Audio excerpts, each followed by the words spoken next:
you make it so it's just on the like? This is just the old ones. Do I have to just reload this? Oh, that's No, what are you talking about? I think we're streaming. But how? It's like Are we streaming? Let me Yes. look. This is what Oh, we are happens every streaming. time you're like, I just can't how look does at it. work? I can't look at it from my telephone. Oh, look.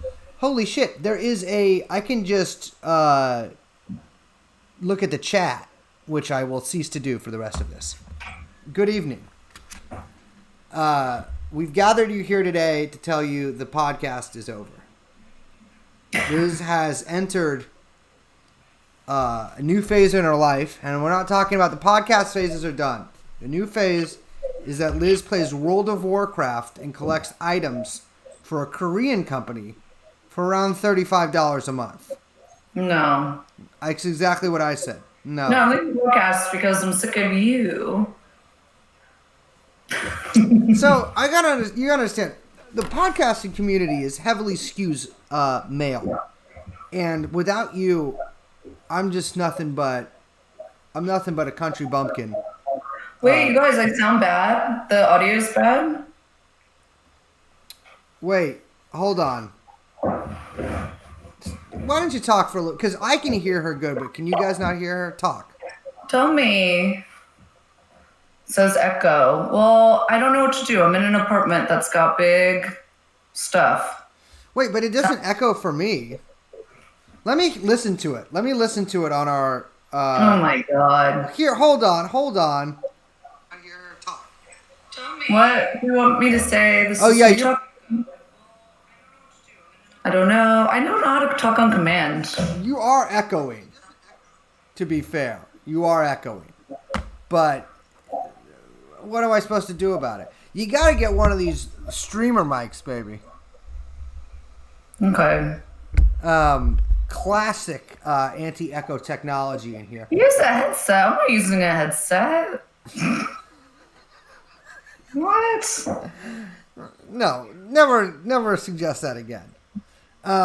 We are still waiting for the verification where you guys can make little things of Liz's head and then make it say, I love Brace next to it. That technology is still forbidden to us. No, I sound great. Can you stop now? How you doing? I'm okay. That's it? Yeah, it's boring. I feel like we just talked. Did we record last night? Yes. That's why. Wait, yeah. Yeah, we did. Yes, we did. Yes, because I had my I tell you what, my analyst. So yesterday, I tried to explain to her my deja vu stuff, and I think I ran into a problem with that because first of all, I was very hungry, and so I sounded. You know how I get when I'm hungry, not great. No, you turn into a little baby. Yeah, it makes it difficult for me to connect my thoughts to each other. Yeah, you get a real whiny little baby. Well, I wasn't whining to her. I would never whine to an analyst. But I tried to explain to her that my theory with deja vu is that it's I can't explain it. It doesn't have really a rational.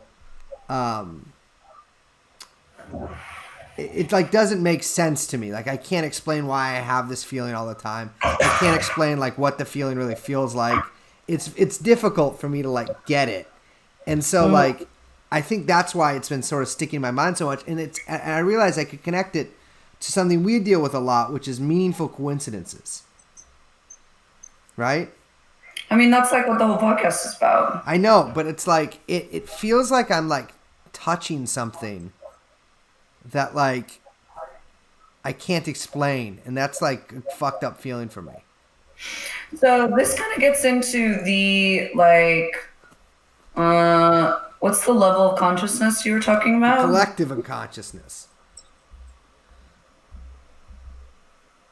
But it's layered, right? Yeah. So it's the way I'm thinking of it is there's your regular consciousness, your unconsciousness, and then the collective unconsciousness, and then the layer, the like sandwich layers between those, is where like there's like an invisible network that like, not network, but like web that like connects things, and it makes connections that we can't see, right?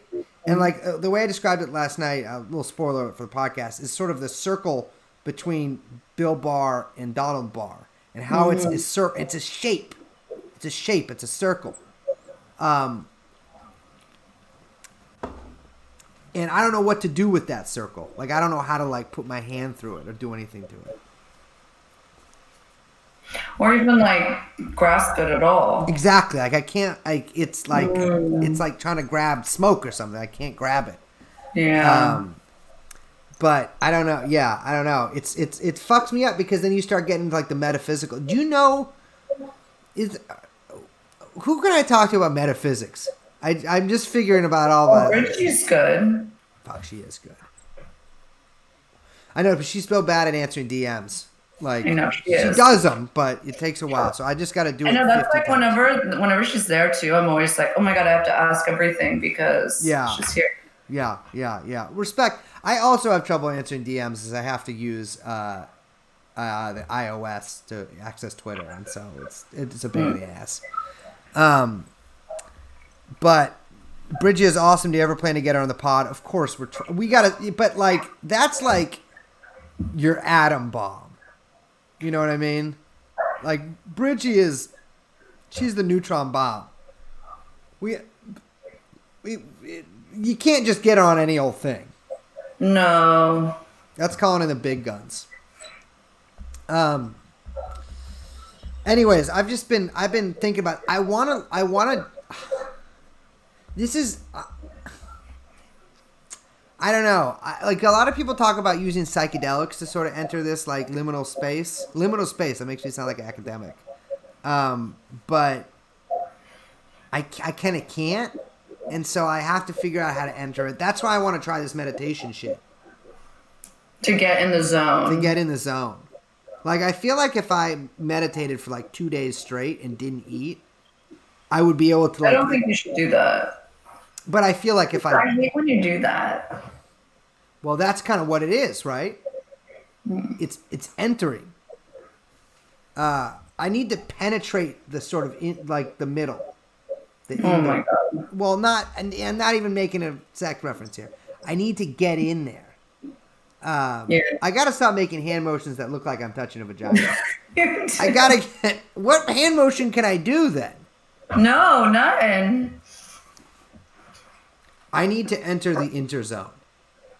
The interlayer. Yeah, I need to get there. It's real. William Burroughs said he did all of his writing while he was in that space. And I don't know. I have to read about this. I don't know enough about it. It's been fucking... Hold on. Man. Okay. I don't know where the book... Oh. Hold on. It doesn't make sense. There's a lot of science in here, which I don't understand. Fuck.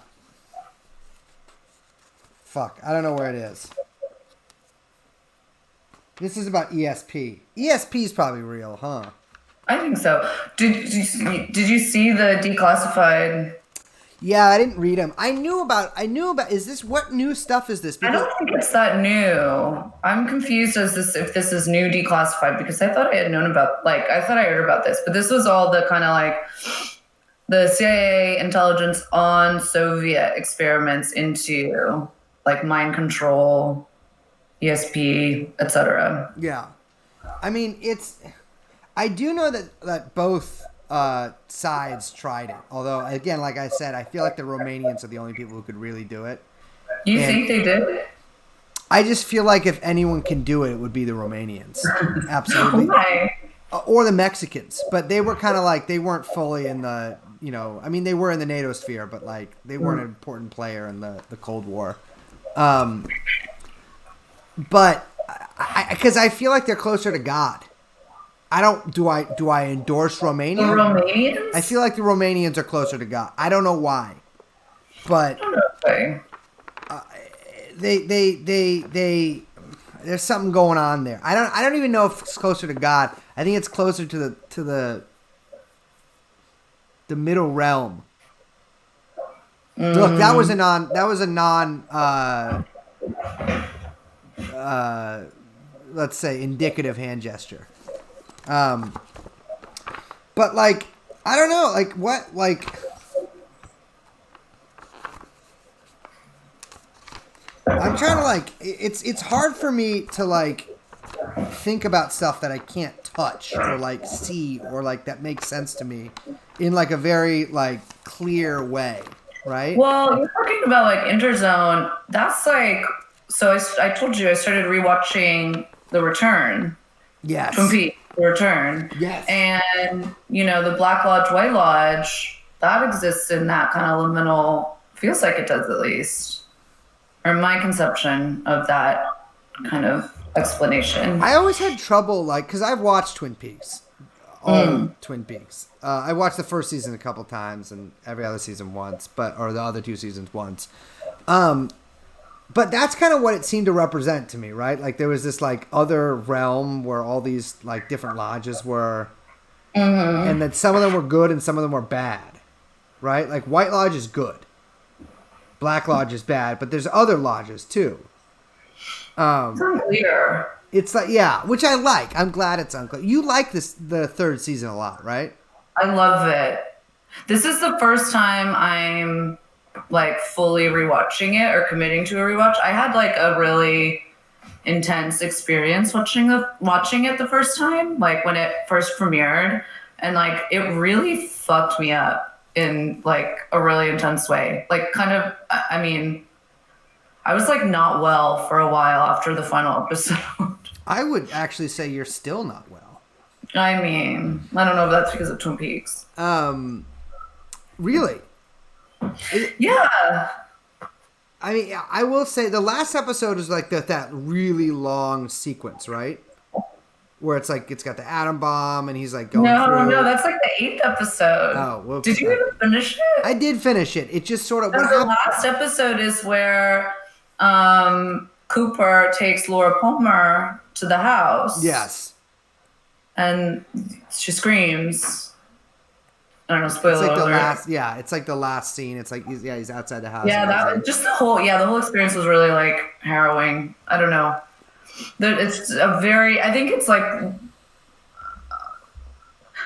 I mean, I don't know, people probably give me shit, but I think it's like one of the biggest like cinematic achievements of the decade. Like I think it is just like so ambitious in scope and storytelling. I haven't seen anything quite like it in a very long time. I should rewatch it. You really should. And like even I only got through like 2 episodes last night, I think. Mm-hmm. And I had even forgotten stuff and was like, oh man, like it's like such a rich text. The Doogie. Like, I really am like completely in awe of its achievement. I loved the Doogie stuff. Dougie. Yeah, because it was just like people were so. It was good too because he drew it out so long. It's like you want him to be Agent Cooper, and it's just this fucking schmo, this like soulless schmo. Well, it's like so funny. I mean, they really like turn all of these things on its head too, because it's like you don't even get to see Cooper as Cooper. I mean, I can't remember when he comes back, but it's, you know, episode 9 maybe. Like it's so late. Much later, and you're kind of like, I think as far as like, you know, sequels or, you know, it's like such a trend for remakes or whatever, and Twin Peaks kind of even comes out of that same, I guess like cultural trend probably, even though it's I think it's a completely different project. There's money in it. But like, well, that's the thing. Showtime tried to cut the whole budget and was like, no, we're going to cut this down to 9 episodes. And Lynch walked away. Yeah.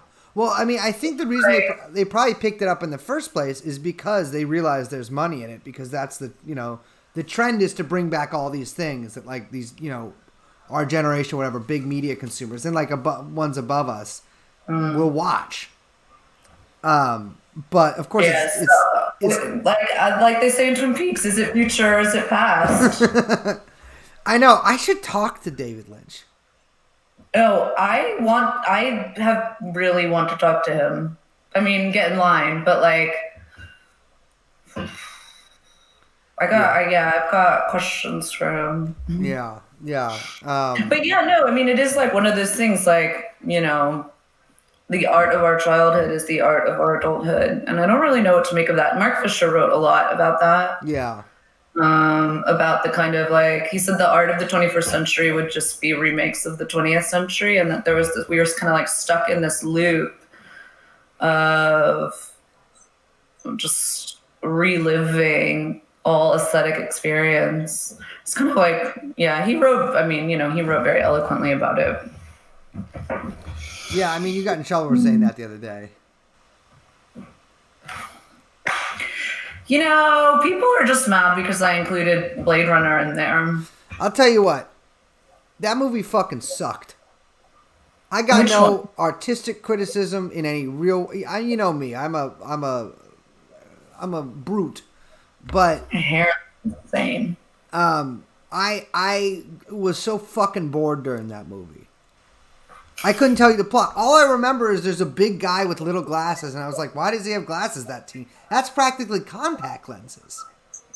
That movie was a vibe.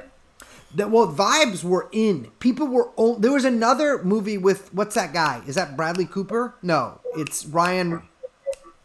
Blade Runner guy. Drive. He's in both those movies. Gosling. They made another movie with Ryan Gosling that did fucking terribly. That I think killed the vibe trend. Where it was literally like... He was like in Southeast Asia or something. He was like... I only saw the previews for it. But it was... Oh, yeah. That was by the same guy who did Drive. It was purely... It was... Well, because Drive was a very vibing movie. Yeah. And... Which is funny, too, because I was thinking about that when I was watching Twin Peaks last night, because, in the first episode, it opens with... You know how they have all the bands at the Bang Bang Room? Mm-hmm. Lodge, whatever. And it was open with chromatics, which was like... But somehow it avoided the vibe trap. Someone just mentioned Neon Demon. That was... I never saw that. I saw it, and I was just like, where's the fucking movie in this? This is just purely... It's all... Guys, listen. You know me. I'm not a vibe guy. I exist on the spirit realm, which is different than vibes. Vibes are external. It does not... I did not see... Nicholas Winding Refn, that's his name. Who? The director. Winding Refn. Oh, double last name? I'm good. Yeah. I'm good. You got one too many last names. Yeah, fellas. I'm sorry. That just is just begging for like a lord or a duke in front of it. And you know me, not a big fan. I am a big fan. If there was a monarchy, they called it something else. Aesthetically, I'm just not into it. If it was like something where like podcasters were given royal titles, but no necessarily power, I wouldn't say no. But yeah, I'll tell you what, you know me. For those of you who are just tuning in, I am not a movie guy. I am, in fact, somebody who doesn't... The last movie I watched was High Noon, like 2 weeks ago. Great flick. But that was like... I never saw any of the Marvel movies. Like, it's just all of those trends. You've never seen a single Marvel movie? Never seen a single... I never even seen Spider-Man or any of the other, like, non... Because the Marvel... is Spider-Man not Marvel? Or it's Marvel now? That was the whole thing, right? Marvel bought Spider-Man from DC? No, I don't think so. I think you're just... I think your brain is just lying to you about that. No! They don't switch teams. I know that. No, I'm not saying that because one of the other a different studio owned Spider-Man. Oh, wait, yeah. And MCU, Marvel Studios, bought the rights, which is why they redid it after Tobey Maguire was Spider-Man. What I'm saying is I never even saw any of the Tobey ones. I have no interest. I gotta say, because here's the thing. Superheroes are anti-romantic. Ooh, I like this take. Go on. Anti-romantic. It is the opposite. Spider-Man is the polar opposite of Rimbaud.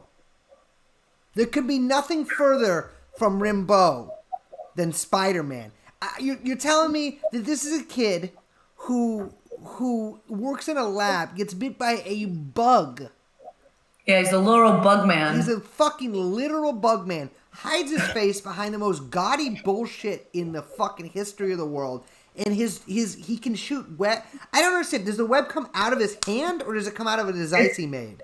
No, it's like whoop. But he made a device? No, it's like whoop. Yeah, he's whooping out, but I'm saying, is it like coming from because Wolverine, that shit it's like in out. him. I don't like it. And he's sticky. I'm sorry. My hero of this is supposed to be a man who's literally covered in soda pop. Cause you can mimic Spider-Man by just dousing yourself in Orange Crush. I don't think you should do that. You could climb a wall. One time, I was getting off the N Judah, and this guy grabbed this lady's boob, and I said, "What the fuck?" And I kicked him off the train. Nice. And he turned around and poured a entire giant big gulp of orange soda on me. And I got off the train, and I broke his glasses. But then the police came. Bam! Don't get in trouble because I'm covered in soda. So the more visibly injured person, they gave me a ride to work. Thank you, SFPD. Did you feel like you had spider powers? Were you Spidey sense? I did. I was forced to take a bath in the sink at the Chinese insurance agency near we didn't have a bathroom, and so we had to use it. I masturbated a lot in there too, but not at this point. I also did drugs in there. Bathroom is a lot of darkness from me. I don't want to talk about the bathroom anymore. But what I'm saying is like that's why everyone liked Batman so much, because it's like he's like a piece of shit, right? Like he's actually like, you don't realize this, I think, until you're older. But like, wait, Batman's basically like a Nazi. All of these guys are basically Nazis. Yeah, Batman. Not a fan. I don't like it. I don't understand. Well, and then the other thing they did is they were like, check this out. Rich boy breaks good. I don't buy it. No, he should be bad. Batman would be cool if he was doing all the crime. Well, wasn't there the whole part where Batman goes bad? I think all of them have gone bad at some point. I mean, these superheroes have been around since like... They run out of tricks, these guys. Running out of tricks. Yeah, like it's... And well, you're now good, the whole you're thing... bad. It's like... All right, buddy, we get it. Now the whole thing is anti-heroes, right? So it's like they're superheroes, but what if they say fuck? And I'm hearing myself. Yeah, I can hear you. I can hear an echo too. How do you do in the audio, man? How am I doing the audio? Can you guys hear me on echoes in here? Wait, now I can't hear me anymore. All good. Look at this. I dealt with the problem, Liz. I talked to my IT guy. I don't know how to make the mouse go off screen. There we go.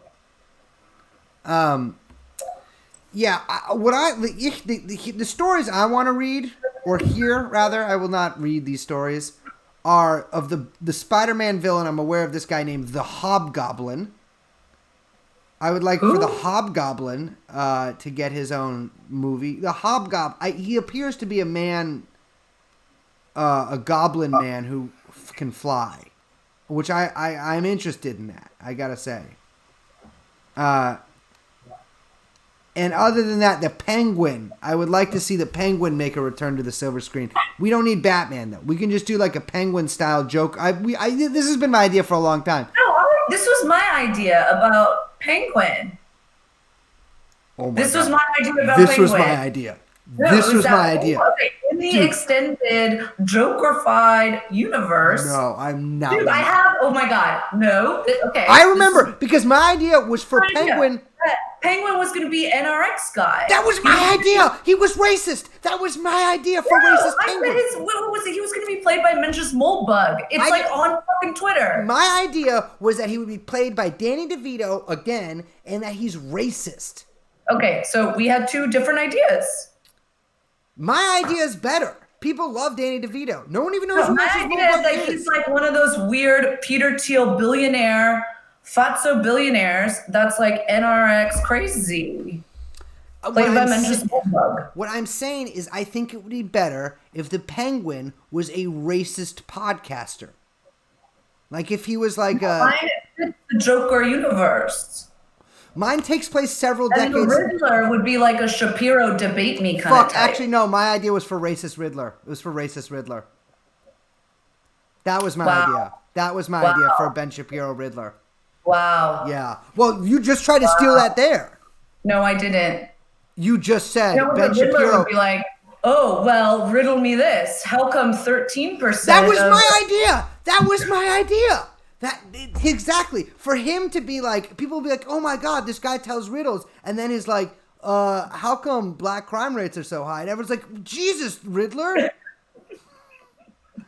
What the hell is wrong with you? I really like it. And he's like, how come, you know what? If, I can't even think of racist stuff. This is how anti-racist I am. He's Poison Ivy would have to be a like Extinction Rebellion, abolish the family. Yes. Poison Ivy's big thing is that she just puts herself in front of commuter trains. Like, she's just like, hold on, you're not getting to work. No. She's like fully eco-fascist. Oh, so she's like, I actually have no reference for that, a woman being that, so I don't even know what eco-fascism is. I hear it's like a little buzzword, but in the discourse. Eco-fascism is just, it's like, you might as well be like, I'm a syndicalist. It's like, it's, okay, you and your four buddies, there's just going to be like regular capitalism except meaner. Like, people, there's no, eco-fascism is not going to take over anything. That's why I always think it's funny when there's like some of these type stories like, man, what happens when the left goes Stalinist? And I'm like, with what power? How are you going to go Stalinist? With what? Dude, it literally took DSA not endorsing Joe Biden for like the Joe Biden guys to leave DSA. You understand how badly and how well I would purge people? I can't do it. It's impossible for me to. Never met a purge I didn't like. I'm not going to lie. I'm with Mao is that 60% good, 40% bad. I'm adjusting his statistics a little bit, but you know what I mean. What I'm saying is that like it's a fantasy thing. There's no eco-fascist coming. They had one guy, and beyond that, they're all just like Kaczynski. They're just fake Kaczynskis. None of them will do anything except for the guys in Mexico. There are guys in Mexico who do kill people, but they say they're anarchists. So, I would definitely. I can't think of any other. Oh, wait, I can't think of any other Batman villains. What about Aren't there any lady ones? There's Cat Lady, but she's just Batman, but a cat. Catwoman, not Cat Lady. Wait, what was that story? Cat Lady, but it's like old, but it's like sad. Oh, okay, I got it. Okay. So it is 36-year-old single woman who is enacting her revenge for being alone and not having a child. Cat Lady. On Batman. On all men. On all men. Yeah. There was also someone mentioned Bane. Final girl boss. You're just like, oh, this woman's so lonely. Oh my God, ladies, you're like, please, I'm so sorry. And she just goes like murder. She goes fucking murder crazy. Yes. And there's also because Catwoman in the misandry, like woke misandry. In the comic, Catwoman is she's a cat burglar. Someone said that's Liz. That's not me. That's not Liz. But in the comic, she is a petty thief. So, in order to translate this into real life, she could do the thing where girls take something from your house without telling you they took it. Which is a great thing. I love that when they do that. What are you talking? I've never done that. No, you don't do that. It's. Like cuckoo crazies? Not even. Some people you're like, yeah, I thought this was normal. why did you take my thing? And then they're like, you shouldn't have a gun anyways. You talk about killing yourself all the time. I'm kidding. I'm kidding. I don't talk about that. And then there's Bane, and Bane is very easy. Bodybuilding forum guy. I just think you don't have to redo Bane. Bane got Bane got was done. Fine with whatever they did. When he was like, so I said, people of Gotham. Dude, remember when he locked all the cops in the sewer? My ex-boyfriend did the best impression of Bane, and it was always like, people of Gotham, I am here to set you free. Like, I can't do it. It was like so funny. Wait, your last ex-boyfriend? Nah, okay, because I was like, I could see that guy being good at it. I don't know. I could just hear. I know his voice. I don't know who you're talking about. But. Okay. No. Like the one yeah. Yeah, that guy. That's what I figured. Okay, I was correct. Thank you. Yeah, he's really good at it. I could see that. He's got a good voice for it. God, and then there's I didn't understand. So I know about the Marvel guy who destroys the world through a glove with jewels on it. Thanos. I know Thanos solely through. Now we're hopping away from DC. This is now we're at Marvel. We're at Marvel land. I will say I'm less familiar with Marvel's Ouvure. Is that a word? Ouvure? Ouvure. Ouvre. But that guy sucked. I had no interest in that. You got no. Oh well, my whole thing about how it was all like Malthusian propaganda. Go off. Oh, well, it was just like, the only way to continue the universe is by extinguishing half the universe. What, pollution or something? What was the thesis behind that? No, because it was saying that overpopulation had led to a strain on resources. Was it really? In the universe? Swear to God, dude, I swear to God. And it was like, there's too many people, and we're going to basically the universe is going to run out of universe, which, by the way, makes no sense because the universe is always expanded. By the way, try to think about that one for a couple of minutes. Yeah, you can't. Brain won't do it. Won't do it. Can't do it. Anyway, so I'm not a nerd. Come on. Anyway.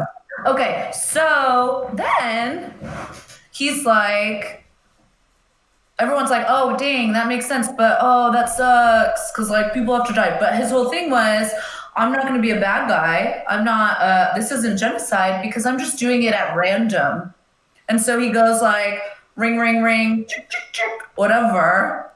And boom, explosion, goodbye, half the population, everyone like sad, dissolve, and then everyone cries in the movie theater because they're big blind babies. Does Captain America die? I despise that little creep.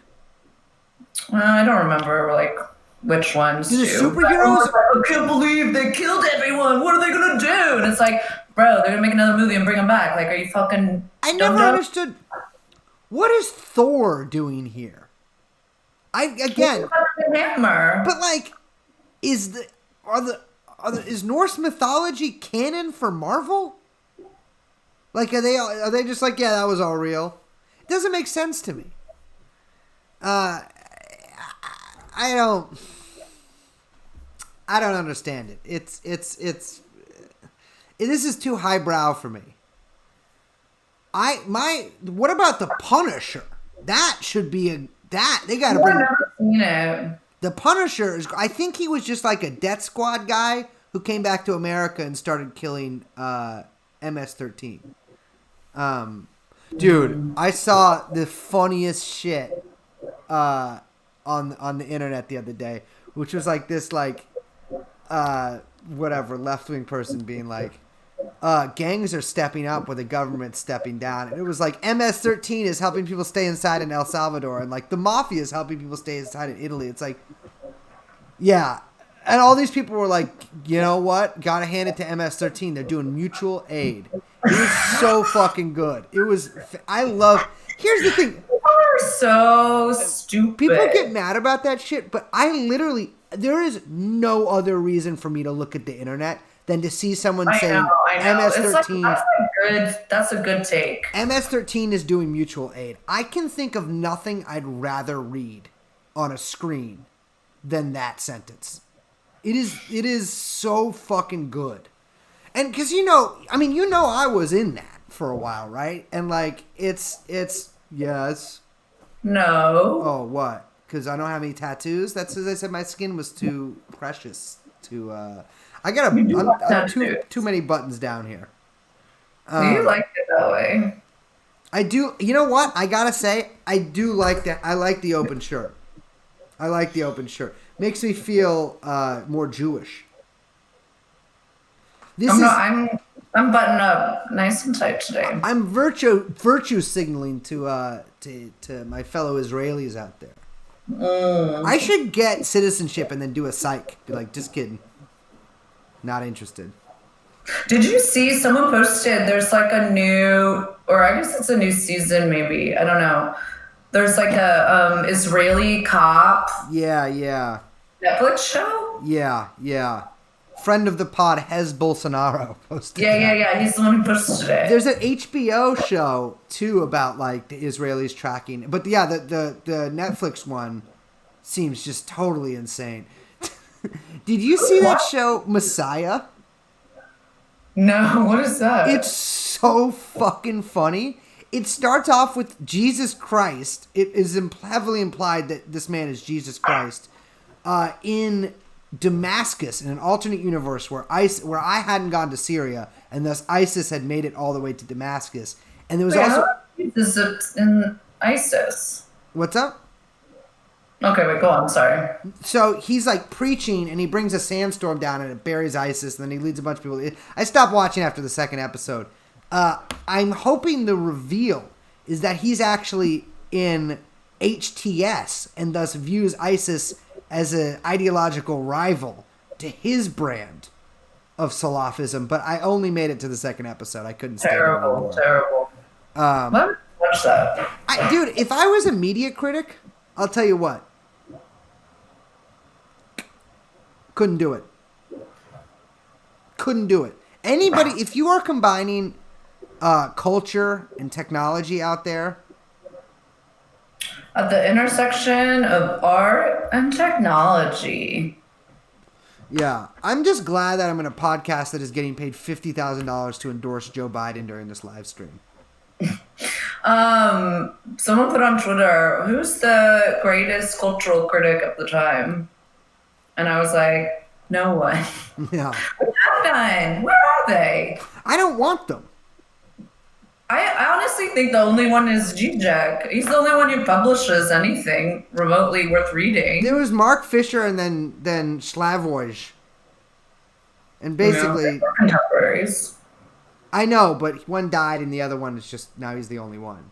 Yeah. I would say that I literally never want to hear anyone talk about art in relation to politics ever again in my life.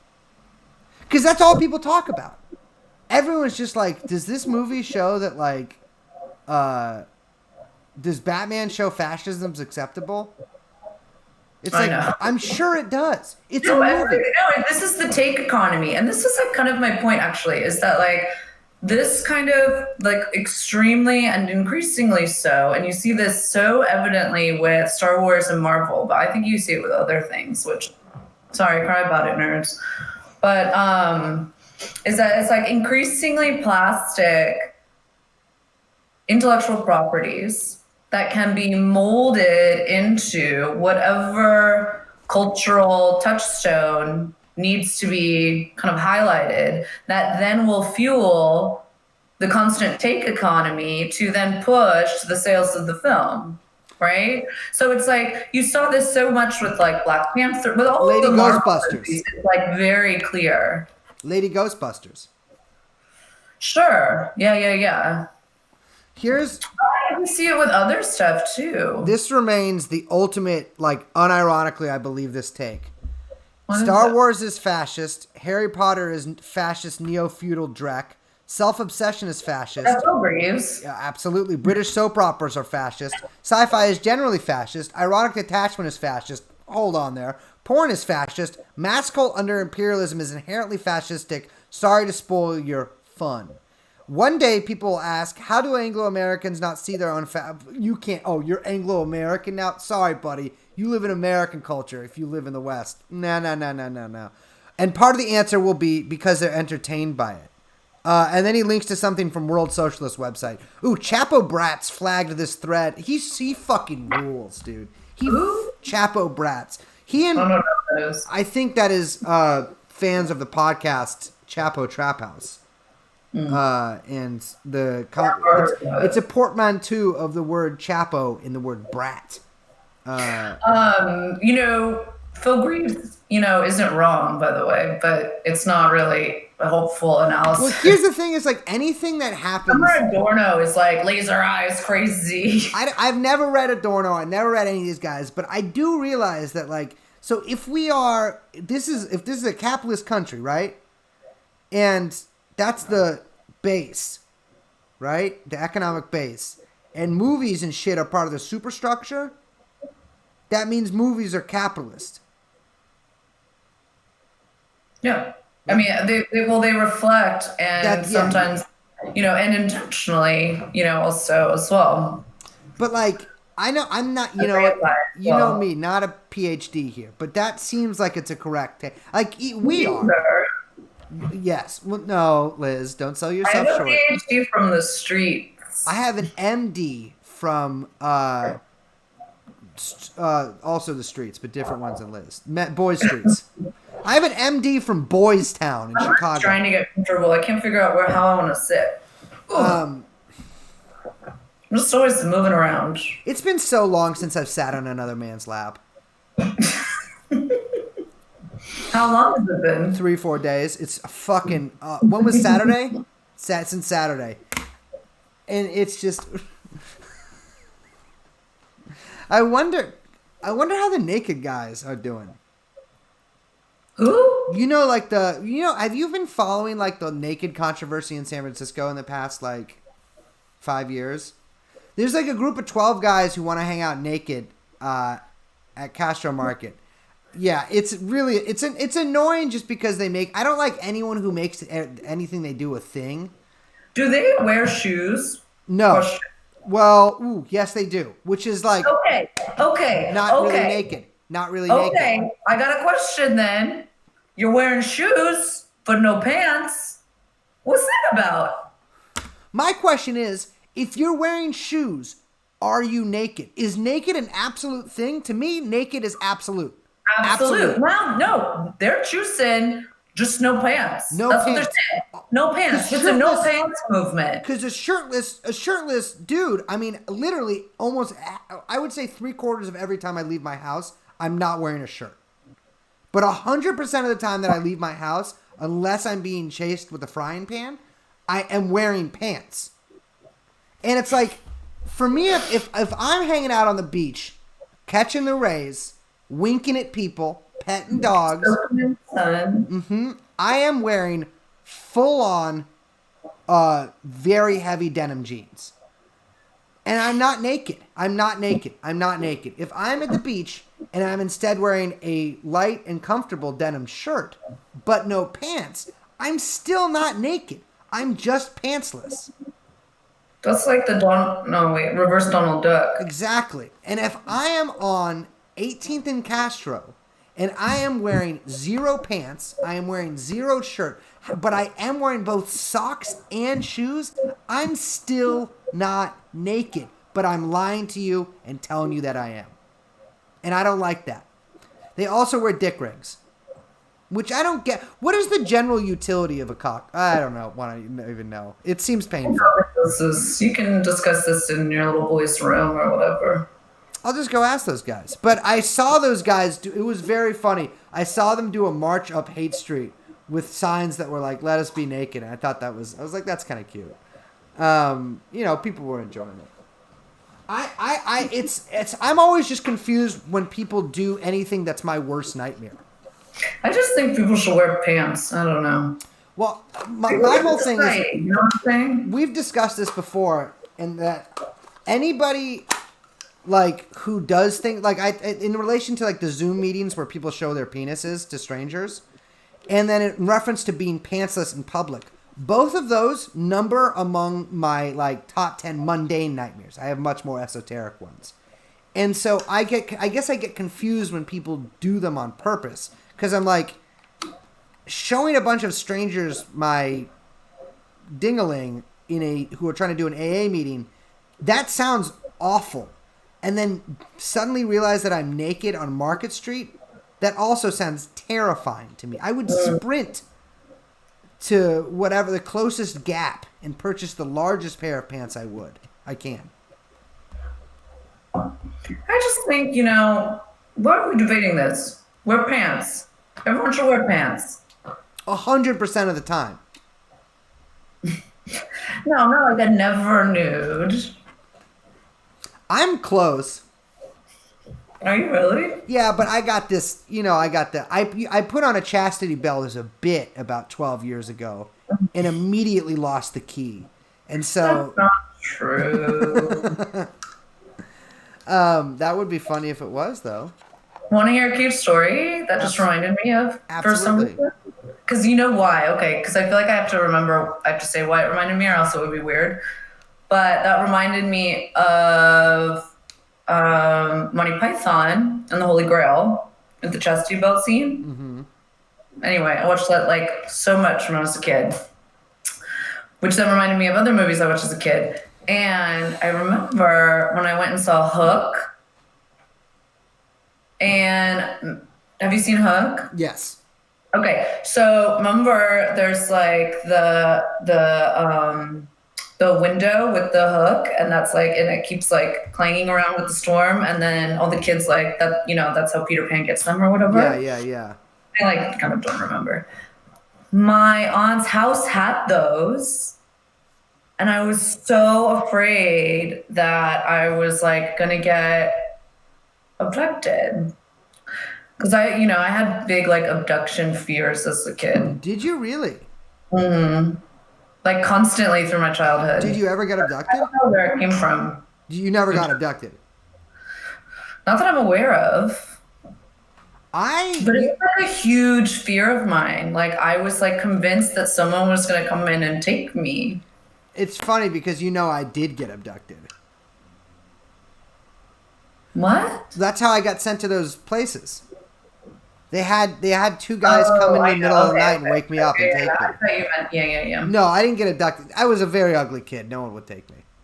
Gangly. That was your big fear as a kid?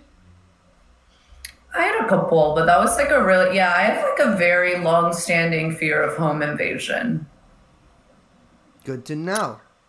Yeah, I wonder if it's like, I don't know.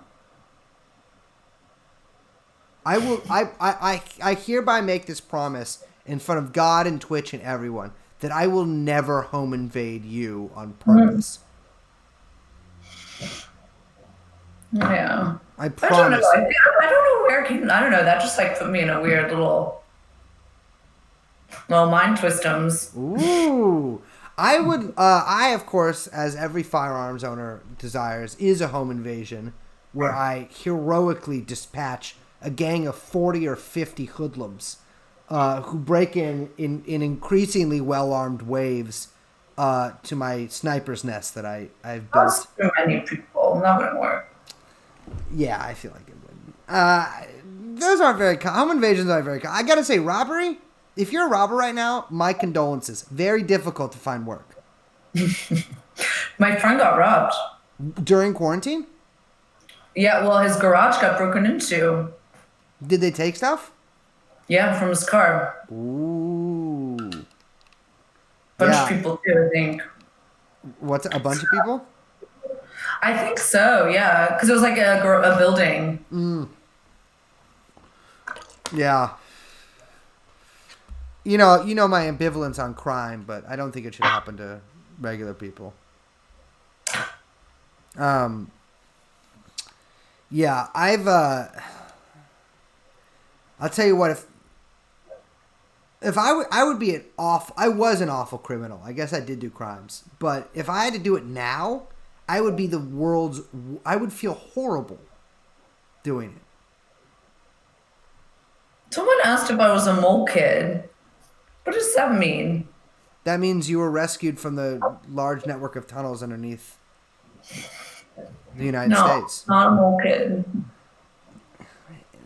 I have nothing but great respect for the mole people. I feel like people really made fun of me for saying that I saw a mole person. Well, Liz, let's zoom out here a little bit. You did say that you saw a mole person. I said I thought I saw.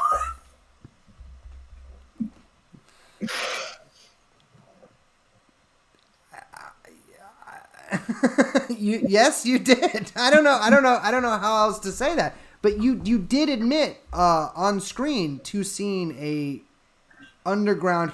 Wait a minute. I remember this from childhood, dude. One of the X-Men's villains is a mole man. Moleman? He's like a moleman. He's a moleman. Really? Yeah. Wait, I feel like how does X-Men have villain? Because X-Men can just be like scratch them.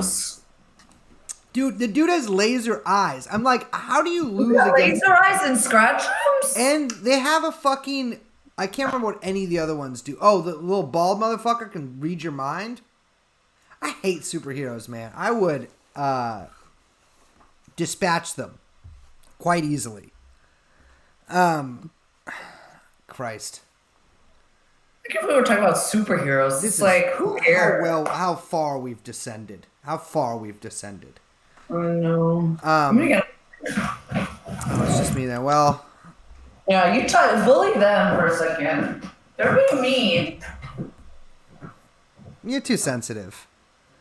I'm saying you're too... You always think they're being mean. Do you have ADHD? I don't. I've read you my psychological profile. I don't have ADHD. I have Joe Biden one term only. He just said he was doing it himself. Do you ever practice speed drawing? No, but I have drawn a lot while on speed. I don't know what Calulu is. Wait, when you join the MEK? Yes. We'll have our first mole person president. We did one of the early ones. Thoughts on State Department anti-China propaganda? What do you want me to say? It sucks. Of course they're doing it. Your psych profile sounds like ADHD. You don't know nothing. Do live read of Valis? My dad actually has my copy of Valis, I believe. I'm not answering any questions you guys could easily look up.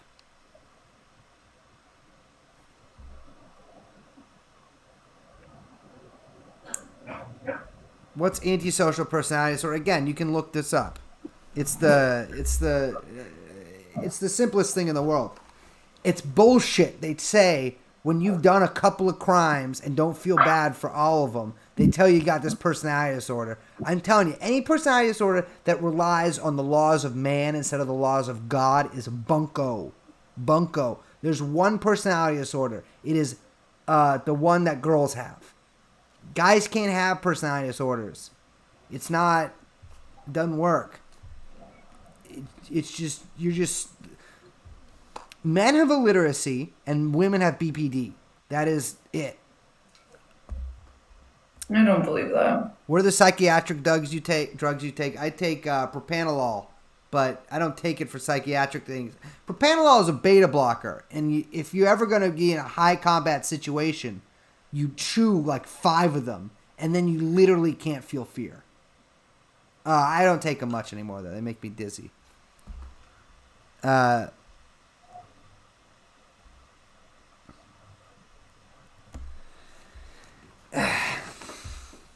Where'd you go?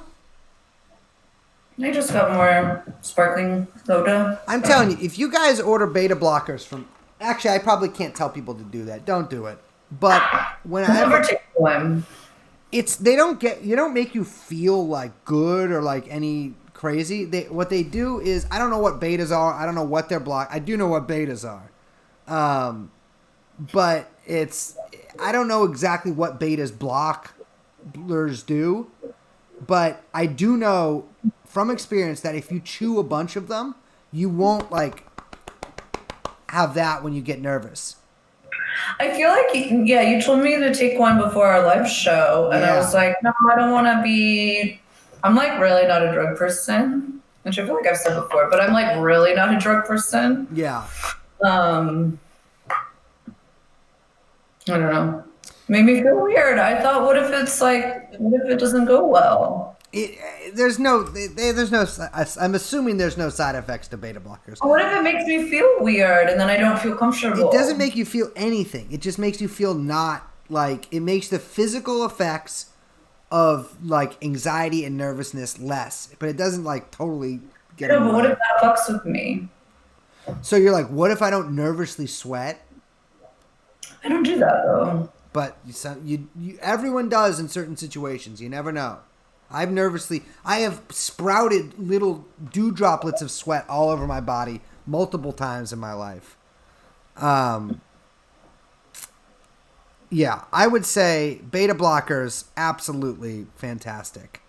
They gave them to me to not have panic attacks, basically. It doesn't allow your heart to speed up like crazy. That's the thing. It doesn't allow you to go boom, boom, boom, boom, boom, boom. That's why you got to take it. So you will never, ever, ever have your heart literally beat out of your chest as you jump several feet in the air and your tongue shoots out and your eyes burst out of your head when you see a beautiful woman.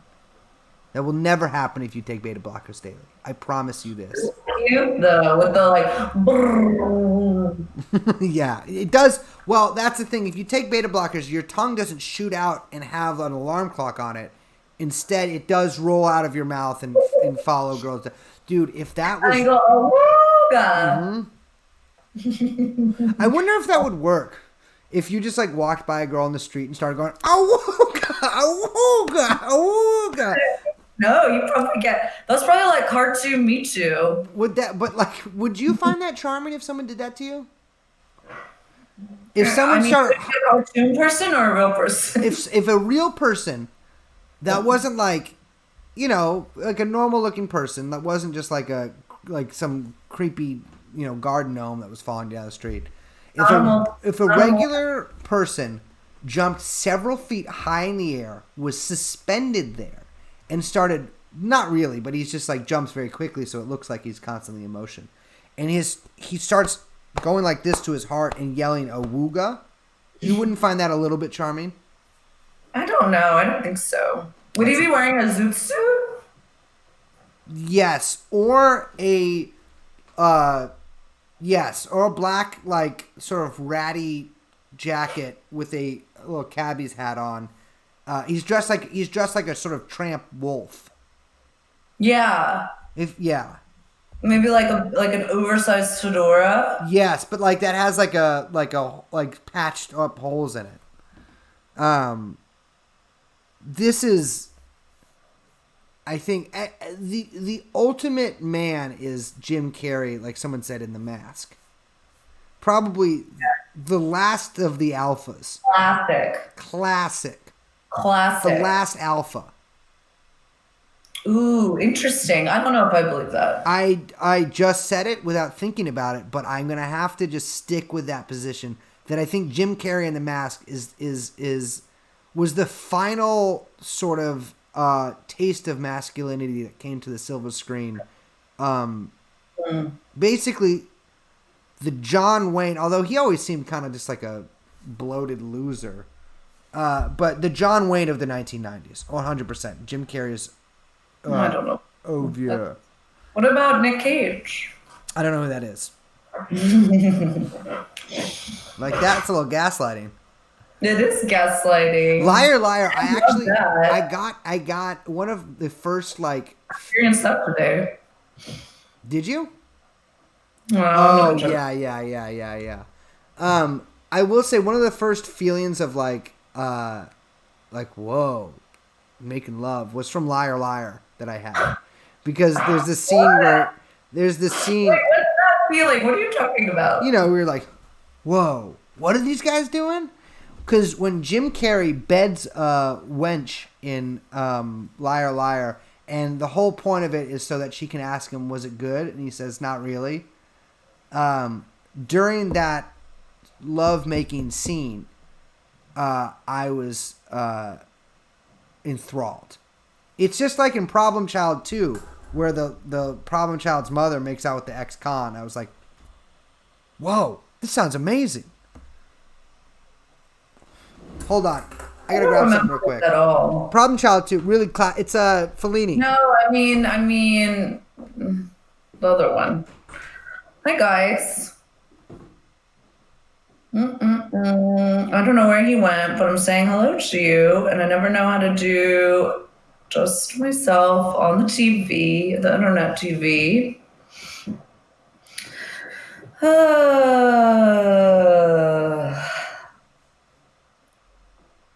Thoughts on Kleeman? I don't know what that is. Should I know who that is or what that is?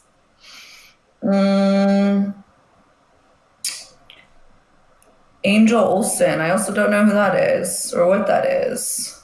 Was I a cheerleader in high school? No, I was not. I went to an all-girls school, so no cheerleaders there.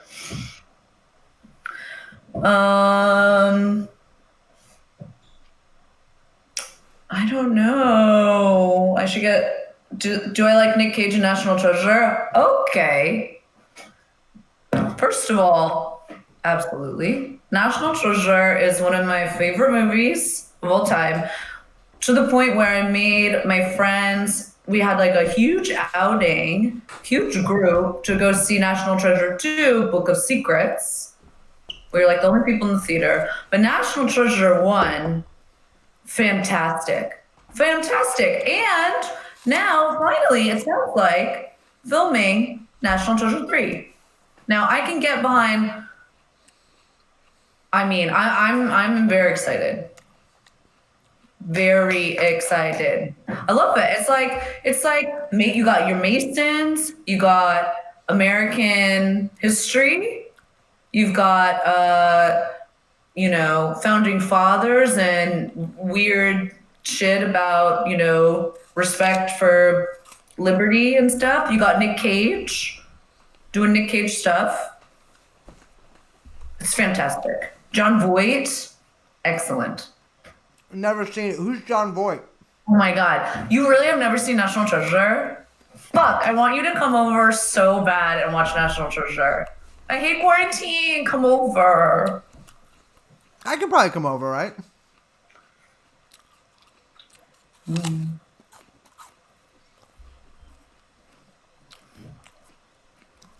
I don't think so. I've already had coronavirus. Plus, I pray. It means you're immune. Check this out. You guys like that? It's not a crap movie. Someone said crap movie. It is not a crap movie. It's a good movie. You just don't know what good is. Can someone send me an antibody test? Oh, I don't think that those are totally ready yet, from what I know.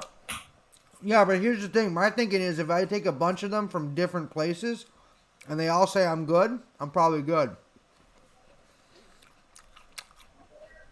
Can you guys hear me chewing?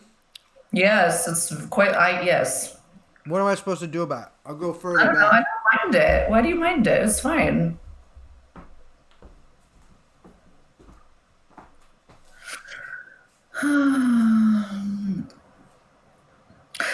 The thing about National Treasure 2, that just totally... No, that's like so weird. It's like you're doing some art project. Ew, I hate that so much! Stop it. Ew. Oh. I'm getting apple all over my face. I guess you guys got to hear me chewing then. Oh my God, I don't have an accent. I'm just me. I just talk like how I talk. It's how I've always talked. I don't know. I'm sorry. It's weird. Okay? Liz is from Encinitas. No, I'm not. I did see Pauly Shore once. on an internet date. I used to have. Did we talk about this already? I think we might have, but I used to have Pauly Shore's phone number because he went on a date with one of Rincon's friends.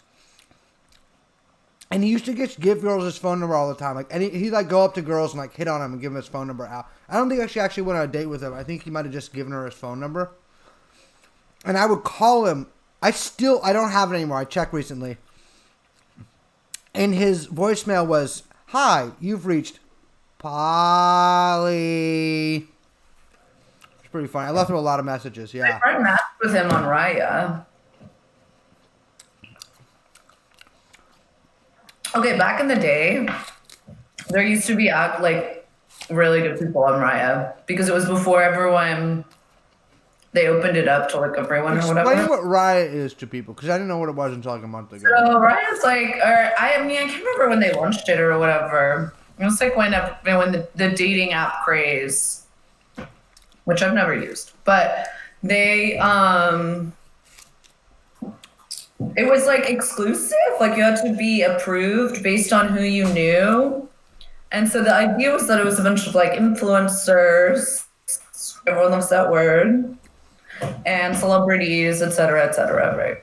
And by celebrities, I mean like, the idea was that it wasn't like real celebrities, but like maybe it could be, you never know. So it's like, you're not familiar with this, but some of our viewers might be. It's like when you buy a magic card, there's like a bunch of common magic cards, but then sometimes there's a rare magic card in there too. So it's like a bunch of regular Instagram influencers, but then you'll get a Pauly Shore. Yes, but okay, so the whole thing was like, so my friend joined, and my favorite thing always, whenever we were hanging out, was like to go through, especially when I was, dating someone, was just going through the apps with them because it was so fun, And she was going through it one night and she fucking saw, Matthew Perry was on it. And she tried to take a screenshot to send me, and her phone like locked, and they were like, take screenshots. She was like, fuck. I know. Other really good ones. Klay Thompson was on it. Who's that? He's a basketball player for the Warriors. I don't really get it. Why would you have to be on a dating app if you're on the Warriors? That's what I say, but that's absurd to me. Yeah, when I was at Rincon's house when we were in LA, he's got to be on it, right? Oh, he's for sure on it. Yeah, but which is like weird because I'm like his Instagram. He's in the moderately popular independent rock band, but I'm like, do you get to be on this? No disrespect, very handsome fella, but I'm like, did they run out of celebs? Everyone's a celeb now. Yeah. Respect to Rincon if but I'm like, it's. I like Rincon. Me too. Yeah, me too. I love Rincon, but I'm just like, I'm just like, you get to be on Raya. You could be on it. Never. If you want it. I would never do that. Here's the thing. Right. Here's the thing, honey. Wait, I want to get you in the beam. Here's the thing. Here's the thing, baby. I'm all about. We're charting our own path. Oh wait, do that again. I'm trying to do it in the. This is so fun. Wait, hold on. Do it. Do it again. Oh, look, it's like we're touching. This is so weird. Dude. I finally broken through the veil. Ooh, I don't like that. I touched magic and I recoiled. No, I'm on. Well, I run a web. I run JDate. No, you wish you did. I do wish I did. I could. I can't stop doing this. You got to say something else. I'll have to stop doing it. Stop doing it. It's Okay. making me uncomfortable. Yeah, but they only let him use it for 10 minutes at a time.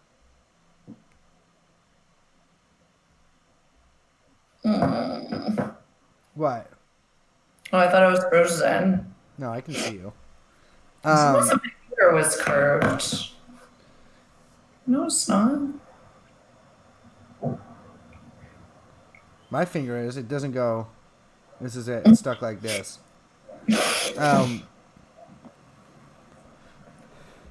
What watch are you wearing? Stop. Why do people care about what fucking watch I'm wearing? No disrespect. Everyone's like asking me about my jacket. It's like... No, it's not from Trigger Discipline. Here's the thing. People don't understand. Trigger Discipline was created by the U.S. government to make sure you never, ever once fire your gun. Just don't pull the trigger. Just keep your finger on the trigger. Just don't pull it. Simple. People always get mad at you about that, but it's true. You can just, what you do, you're also like, don't ever point at your friends. Of course you point at your friends. It's a goof. Phrase, stop it. I'm kidding. Careful there. It's not a goof. It's not a goof. Don't do that. That's my word too. I'm sorry. I'm so sorry. It was funny when I was in Syria, like during training, all the guys would be like, never, like, it's called sweeping someone with your rifle. Like, never let your rifle kind of go across somebody. And, like, we all got really into the habit of not doing that. And then immediately when we were out there, everyone just constantly pointed loaded guns at each other. Not like as a goof, but just like someone would be talking to you like this. You'd be like, I'm going to stand over. And no one's ever went off, though. But so I told you about when my friend Zach robbed Bank of America on mission. Have I told that on the pod? I don't know. You should tell them. I used to hang out with this guy. We had a lot of friends named Zach. Like 6 of them, in like a little punk group. And there was one guy. Right. Wait. I'm gonna give me 1 second. Keep going. I'll just keep going. I've told you the story. There was one guy named Fat Zach, which, you know, disrespectful nickname. I didn't give it to him. He was introduced to me like that. He embraced it. It's probably hated himself and was tortured over it. But that's what he was called. And we actually had another Zach. Well, we had many other Zach. There was Zach Asshole, Fat Zach. There was a regular Zach. There was a guy named Zach who we just started calling Tex, who was later became the first Chinese Nazi and only Chinese Nazi I've ever met. He became a Nazi, and he is Chinese. But Fat Zach, when he was like 17, I think, he and his friends robbed the Bank of America on Mission Street, and they went in there with like a note that was like, I have a gun, give me your money. And they got some amount of money. I don't know. It wasn't a lot. Here's the thing. Bank robberies get you like $3,000. Like, bank robberies have gone so far down in being commercially viable enterprises that at this point, you literally should just get a regular job and, like, you know, only eat ramen for a month. You'll get about the same amount as you'll get in a bank robbery. But what about the vault? These guys weren't getting in the vault, man. Plus, they don't have anything in there. The vault is a fucking mind trick. That's the thing. The vault, dude, the vault is in here, my brother. It's in here and in here. But the thing with him is Zach was corpulent. And so his getaway driver got spooked and took off down Mission Street. Zach gets outside, bag of money, I'm assuming. Some sort of bag of money. And he's like, where the fuck do I go? He runs for 2 blocks, and then as he later described it to me, he got tired and sat down at a bus stop and waited for the 14, preferably the 14 limited, and was arrested. But he only did like a year in juvie, if that. He got like probation for it. He later became a rapper, which is respect for that. I don't know how successful of one. I don't think very. But that's like... There's another guy named Max Wade, who I don't know, but he is the guy who stole Guy Fieri's Lamborghini. He rappelled in, which, respect, yellow Lamborghini, took off. He was from Marin, took off across the bridge in it. And that he just had a note. He didn't have a gun. My friend, not Max Wade, has many guns. Took off. He was trying to impress a girl. He's 17 too. He was trying to impress a girl he went to high school with. She was not impressed, and she in fact started dating someone else. A few weeks later, I think actually more than a few weeks, I think it was like a few months later, a man in all black with a helmet, full face shield, takes like a few shots with a revolver at the girl that this guy Max was interested in and her new hubby making out in a truck. And through that, Maxway gets arrested, and they find not only Guy Fieri's Lamborghini in his storage space, but like 3 full SFPD uniforms, all this other shit, a bunch of guns. And yeah, how could you not be impressed? Honestly, the guy does seem a little misogynist. He did try to shoot her. Maybe he was just trying to scare her, but I will say the shooting probably put the kibosh on that relationship. I'm no expert, but it's also rumored that he might have killed a random woman in her front yard or front driveway. Who this woman was killed. They never found out who did it, but it kind of matched with this guy. It might have been him. And they found all this crazy shit in a storage space. I implore you to look it up. His plan was this outrageous and daring helicopter robbery of a, I believe, jewelry store in downtown San Francisco. But he was arrested before that. He's in juvie, in Marin, and there is an explosion at the wall of the juvenile hall, and it appears that his friends tried to set off a bomb to blow a hole in the wall to get Max to escape, but it didn't work, and now, unfortunately, I think he's in prison for many, well, not unfortunately. Why not? Let him out. Maybe he's good. Here's the thing, is this guy should offer his services to the U.S. government. Now, I'm not saying anyone should ever offer their service to the U.S. government, but if I was this guy, I would be like, listen, I could pull this off at 16. Imagine I could easily steal a nuclear weapon from Israel and return it to America or something when I'm an adult. So it's, yeah. There was another guy during SantaCon who dressed up. It was all downtown. And during SantaCon, he went into, I believe, a jewelry store in Macy's and robbed it, dressed as Santa, and left and melted into the crowd and was never caught. There's footage of it. You can see it. The SantaCon robbery here. Probably the all-time greatest crime of the last 20 to 30 years. It's a good costume. For a robbery. Well, he literally went outside, and you can see it in the security camera footage. There's just a sea of Santas out there.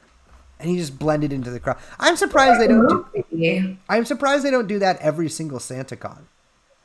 That's smart. That's like a heist movie. Mm-hmm. I love a heist movie.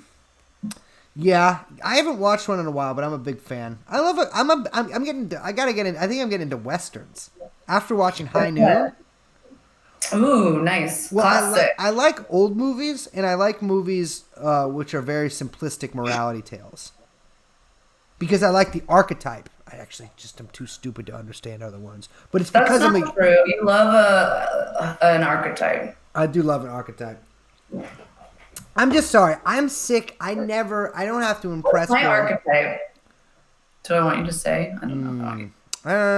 Everyone has a bunch in them. I would say yours is the cruel raven of mystery. No, everyone has a bunch. It's not like everyone is one archetype. You got a bunch in you. Yeah. I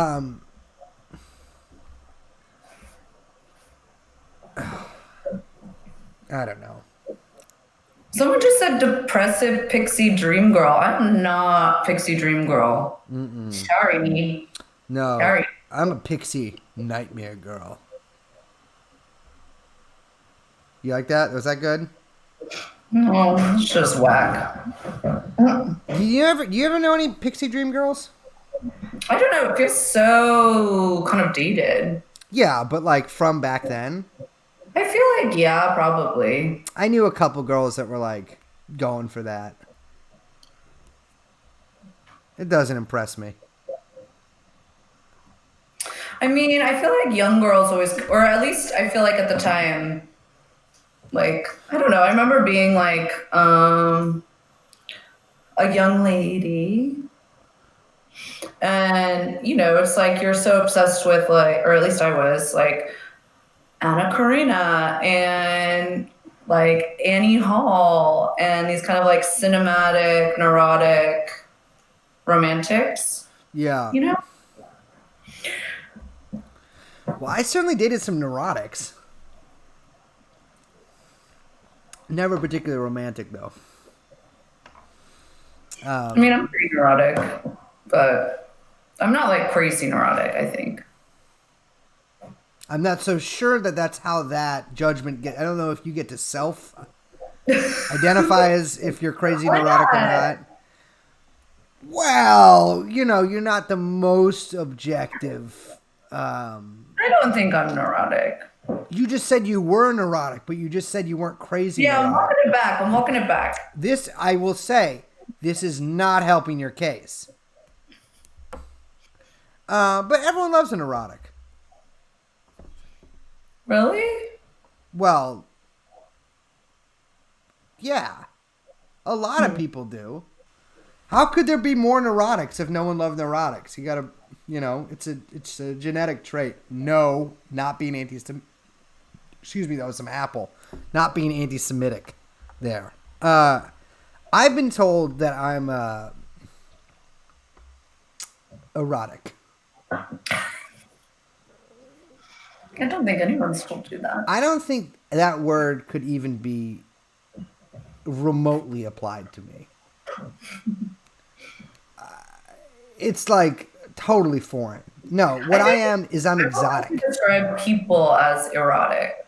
It's like behavior or like. No, I got a friend Jason who's super erotic. What does that even mean? He wears mesh shirts. No, but that's not what that. I don't know. He's erotic. he's the spirit of Eros is within him. Someone say gross. No, mesh shirts rock. It just takes a very specific person to pull them off. It's not for everybody. Yeah. But when they work, boy, do they work. Danzig in particular I'm thinking of here. He pointed at me. The first live concert I ever saw was Danzig in Seattle when I was 11, really? And he pointed at, or 12, and he pointed at me, and I was like, "Wow, good first one." Yeah, it was fucking sick. My dad was there with me, and I was so embarrassed. And he did it in exchange because we were there visiting my I think my uncle used to live there. We were there visiting my uncle, or no, his like old friend from KPFA. And my dad agreed to take me to Danzig because I couldn't go alone. I was 12. He agreed to take me if I would go on one of the duck boats tours with him. Oh, fun. I was so embarrassed when I was on the duck boat. Because the boat goes in the water. They actually had to stop doing that because so many people drowned. Really? Yeah. There's no duck boats anywhere. It was like quack, quack, quack, quack, quack, water. We're in the water. Quack right to the to Davy Jones' locker. Unfortunately, there were so many mass casualty events. I'm not kidding. Really? No, I'm not kidding. Including one where a bunch of people saw like an entire boat of people just drown on a lake in front of them. There's still duck boats. There are not. I'm sorry. Yeah, happened all over the country. It's true. In Seattle, they killed 6 people on Aurora. Duck boats, they're very difficult to get out of. There's no duck boats in San Francisco anymore. I ended them. I've seen never mind, I don't want to tell this story. I was gonna say I've seen like a like beach kind of like rover, like couple person rover that turns into like a jet ski and then I remember when I was younger, the thought of boats, the cars that could turn into boats, was the most extraordinary thing in the world. I think it's Transformers that kind of turn into robot people. I know, but they could do other stuff besides people. There are people inside. Again, Transformers transform into other things. Wait, there's people in the Transformers? No, it's like they're a Transformer person. Like they have a personality. Gotcha. But they can transform into. It's like they don't transform into someone. They already are like an essence of a person, but they transform into. So you could be like monster robot car into monster truck plane thing. I see what you're saying here. I would never do that. You would never be I would Transformer? stick as a I would stick. Well, I would retain the capability, but I would mostly stick to the plane aspect of this because I could make a little money. There's very little work for a robot man. I feel like it's an extremely narrow field of jobs you could get. And namely, the first one is being a Transformer itself. I never saw a single one of those movies. Never saw a single one. Oh, I haven't seen any of them. I just remember, weren't there cartoons? Yes. Yes, there were. Yeah. But when I was a kid, I was mostly into Baudelaire and Baudrillard. I was the two Beaux. Bobo, I called him. It was my two sort of things that I was into. It was like my Star Wars, right? Everyone else is like, what's Luke Skywalker up to? I'm like, what's Baudelaire up to? How many people are watching? I think 1,200. I can't tell. I think 1,200. Respect to us for that. Flowers of Evil. Then last time, maybe people stopped liking us. No, Bernie is doing a 48-hour gaming live stream to benefit Joe Biden. Ugh. Ciao. Yeah. Good luck.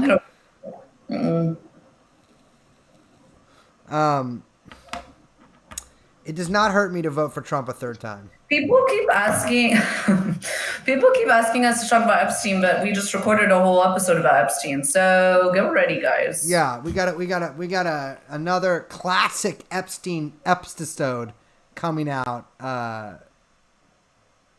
soon. Tomorrow? I don't know. Yeah. I'll tell you what. All the days are the same to me. I get up, I run 30 miles, I do 200 push-ups. I face conf with Obama, Branson, Richard Branson. We're talking Obama. Eli Wiesel.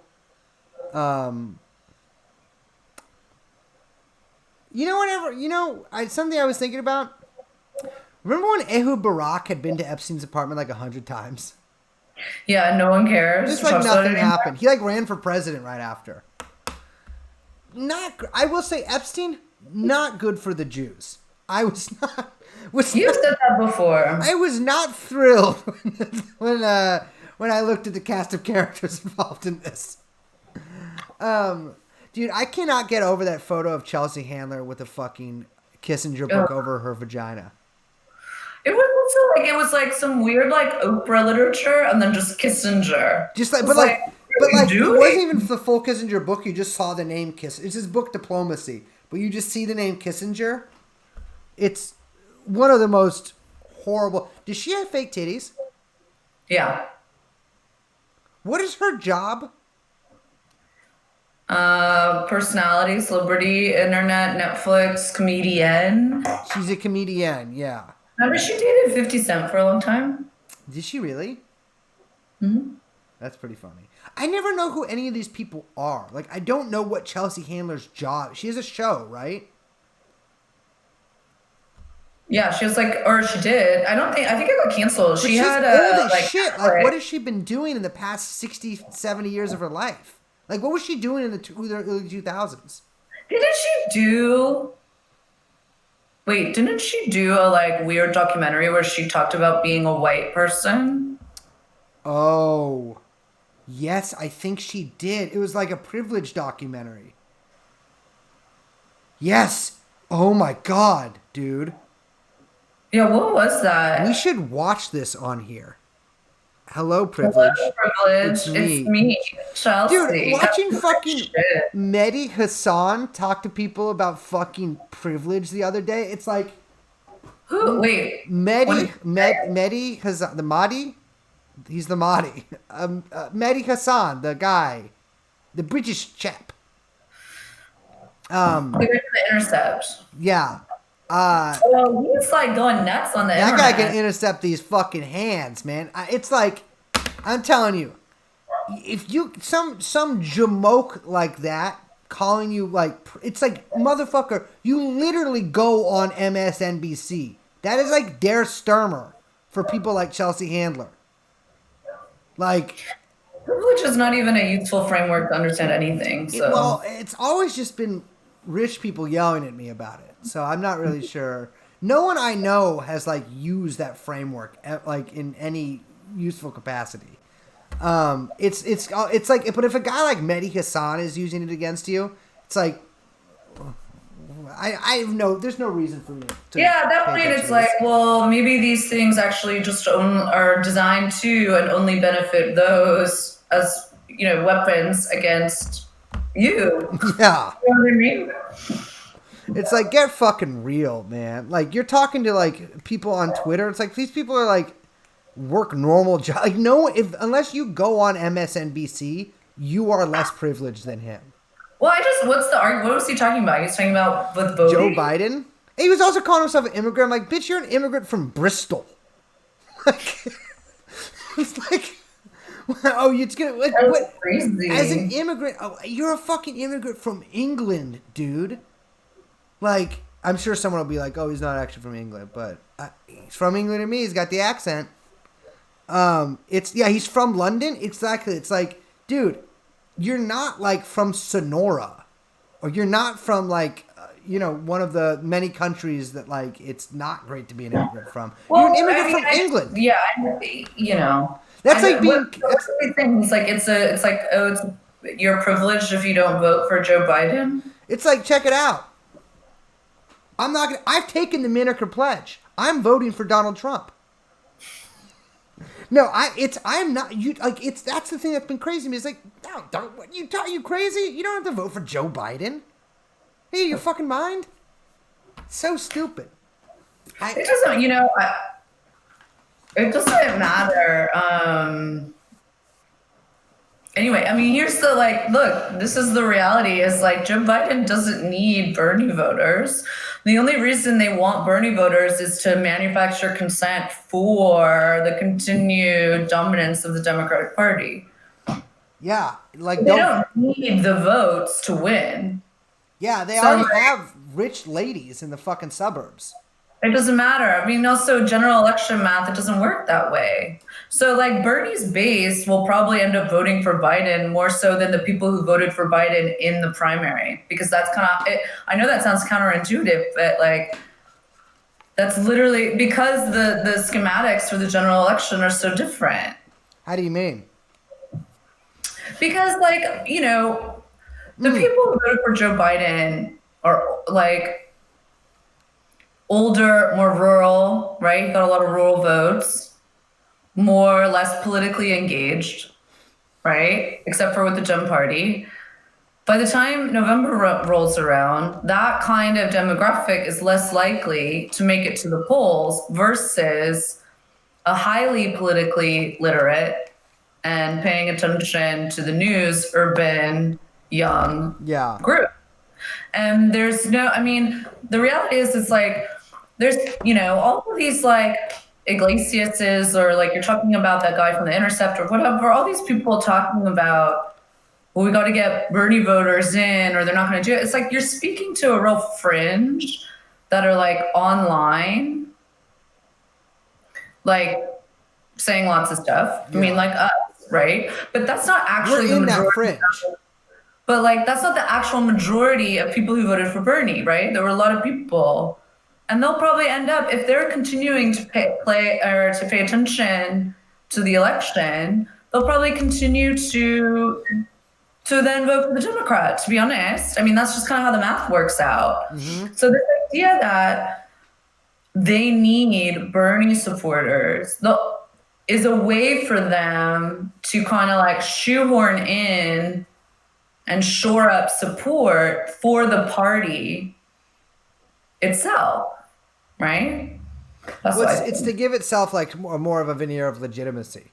Exactly, and so it's like all these overtures. It's like, does anyone actually? It's even if you thought there was like, or I don't know. I mean, there's a lot of angles to talk about this, but I just think the whole thing is.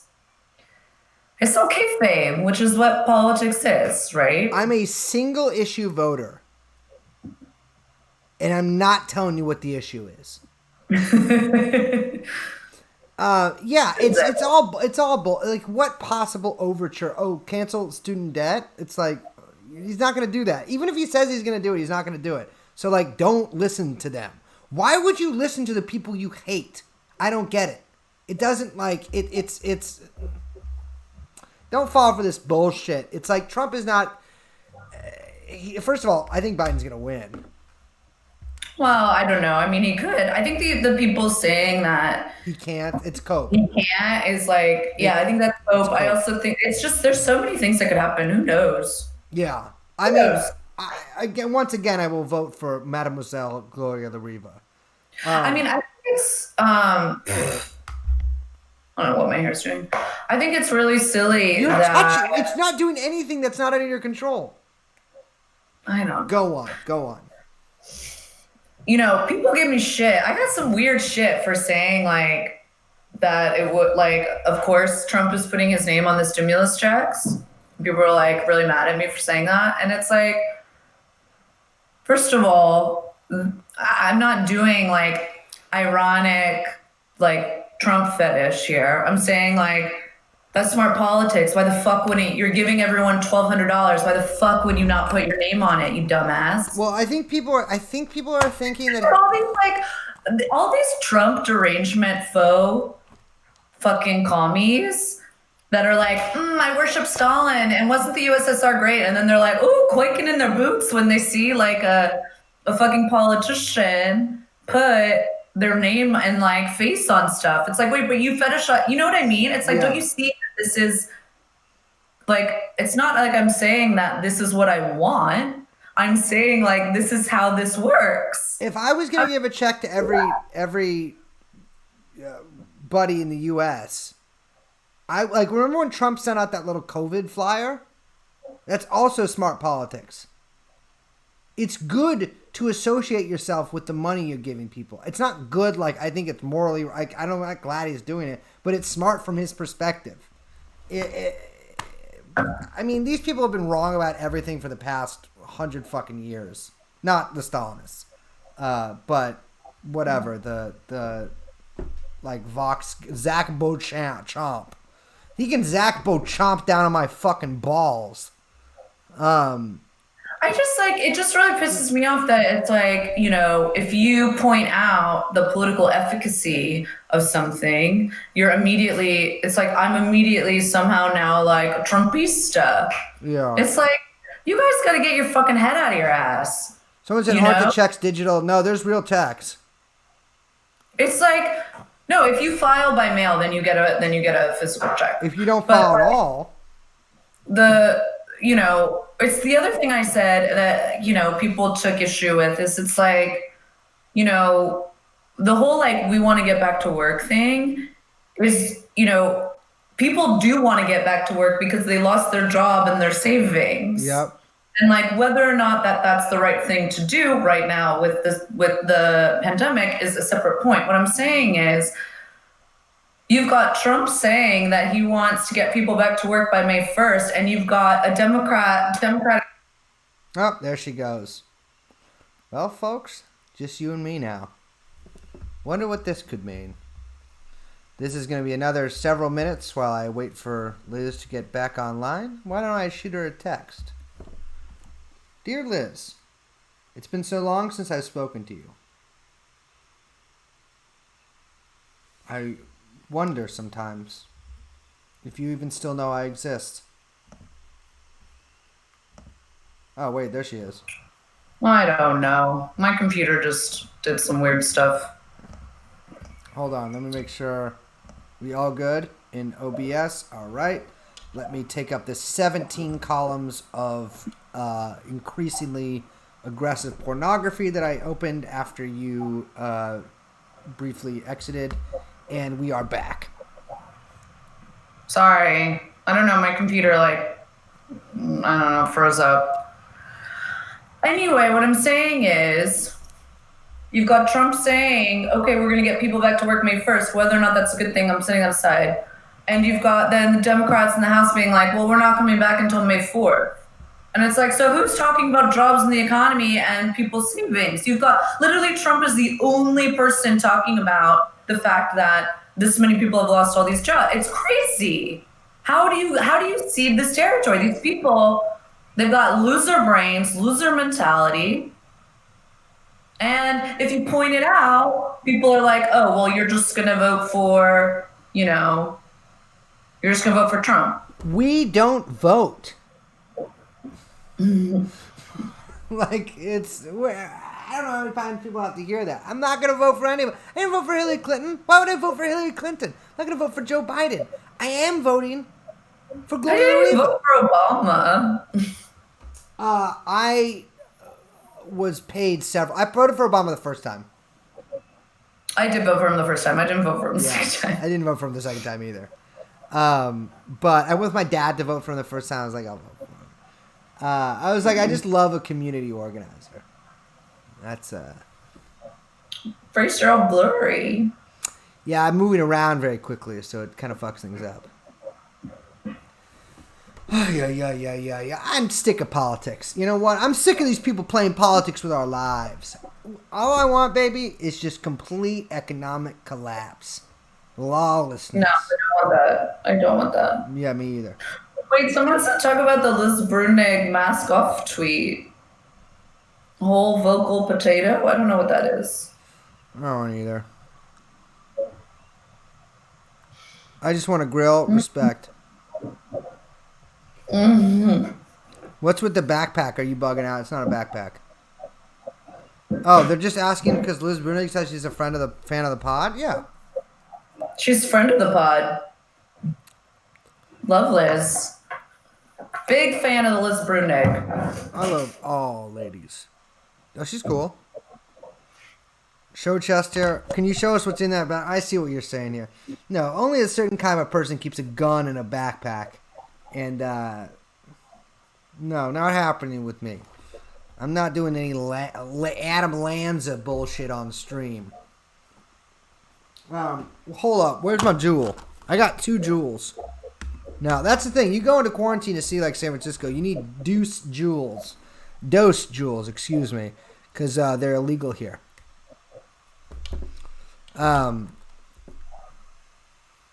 What I want to get a new gun, though. I don't know which one to get. I think I'm just going to spend my quarantine, because I no longer purchase anything. I think I'm just going to spend my quarantine saving up for increasingly exotic guns. Wait, hold up. Brace, I'm telling you, hold up. Do you need some cucumber or mango jewel pods? I have extra in SF. Check your DMs. DM me again. I didn't see that, but absolutely yes.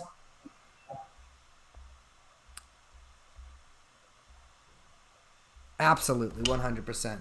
What should we talk about? What do we do to these people? I don't know. We were just talking, and then you said, oops, boring. Shut it down. Oh, no. I mean, it's just like, I didn't say that. You just stopped talking. I could feel it. I just like... I could feel it through the waves. I just don't understand what the point of politics are when there's an underground Reich that controls the entire world. I've been listening to a lot of David Emery lately, Liz. And let me tell you, the Third Reich never... And, like, I really do believe this. The Third Reich never ended, or did end. The fourth one began. The Hidden Reich. The Shadow Reich. Okay, wait. So you mean you're talking about Paperclip? Beyond Paperclip, baby. Beyond Paperclip. Why does Germany get to be the leader of Europe again? Because they tripped everyone. It's when they failed on the battlefield. What they failed to get on the battlefield, they have taken through the bankers. I'm telling you, European Union, gotta end it. Break it up immediately. No, we're gonna talk about this. We're doing a podcast on it. I know, but I'm just thinking about it. It never, dude. I mean, people don't. But that's people don't understand. Ex-Nazis controlled the entire German civil service in the post-war era. Okay, allegedly, yeah. No, they really did. If you look at the fucking makeup of the civil service post-war Germany, West Germany. Oh, I thought you were talking about right now. No, they're all dead. Like, the sons and daughters of the warriors of the Third Reich control Europe. They control Germany, and thus they control Europe. That's why they haven't kicked Italy out. It's an old familial bond. They can't. They literally. I don't think they have a mechanism for kicking anyone out. What are you talking about? I got kicked out of the European Union for flashing, not for. No, I mean member countries. I don't think they do. I think they came up with Orban. Do they have can the Bahamas join the EU? Is there any mechanism for? Because Turkey's trying to, and I'm like, Turkey, come on, they're never gonna let Turkey join the EU, and not because of Erdogan. Because Turkey, there's 4 miles of Turkey that's in Europe. I think the EU should just focus on itself for a little bit. Do a little self-care. I think the EU should consciously uncouple. I don't think that. They absolutely should. Turkey is Europe. I agree. Turkey, well, not the government, but Turkey rocks. I would love it if it was part of the EU. It'd be so. Israel. That's the thing yes. I like the way you guys are thinking. We need Turkey in the EU, then Syria in the EU, then Lebanon in the EU, then Israel in the EU, then Egypt in the EU, then Libya in the EU. And once Libya's in the EU, that means Gaddafi's son, who lives in England, not part of the EU, can go back and rule as the rightful ruler of Libya, and he can invade England. This is a terrible plan. This doesn't make sense. No, this is tactics, baby. This is called tactics. No, this doesn't make any sense.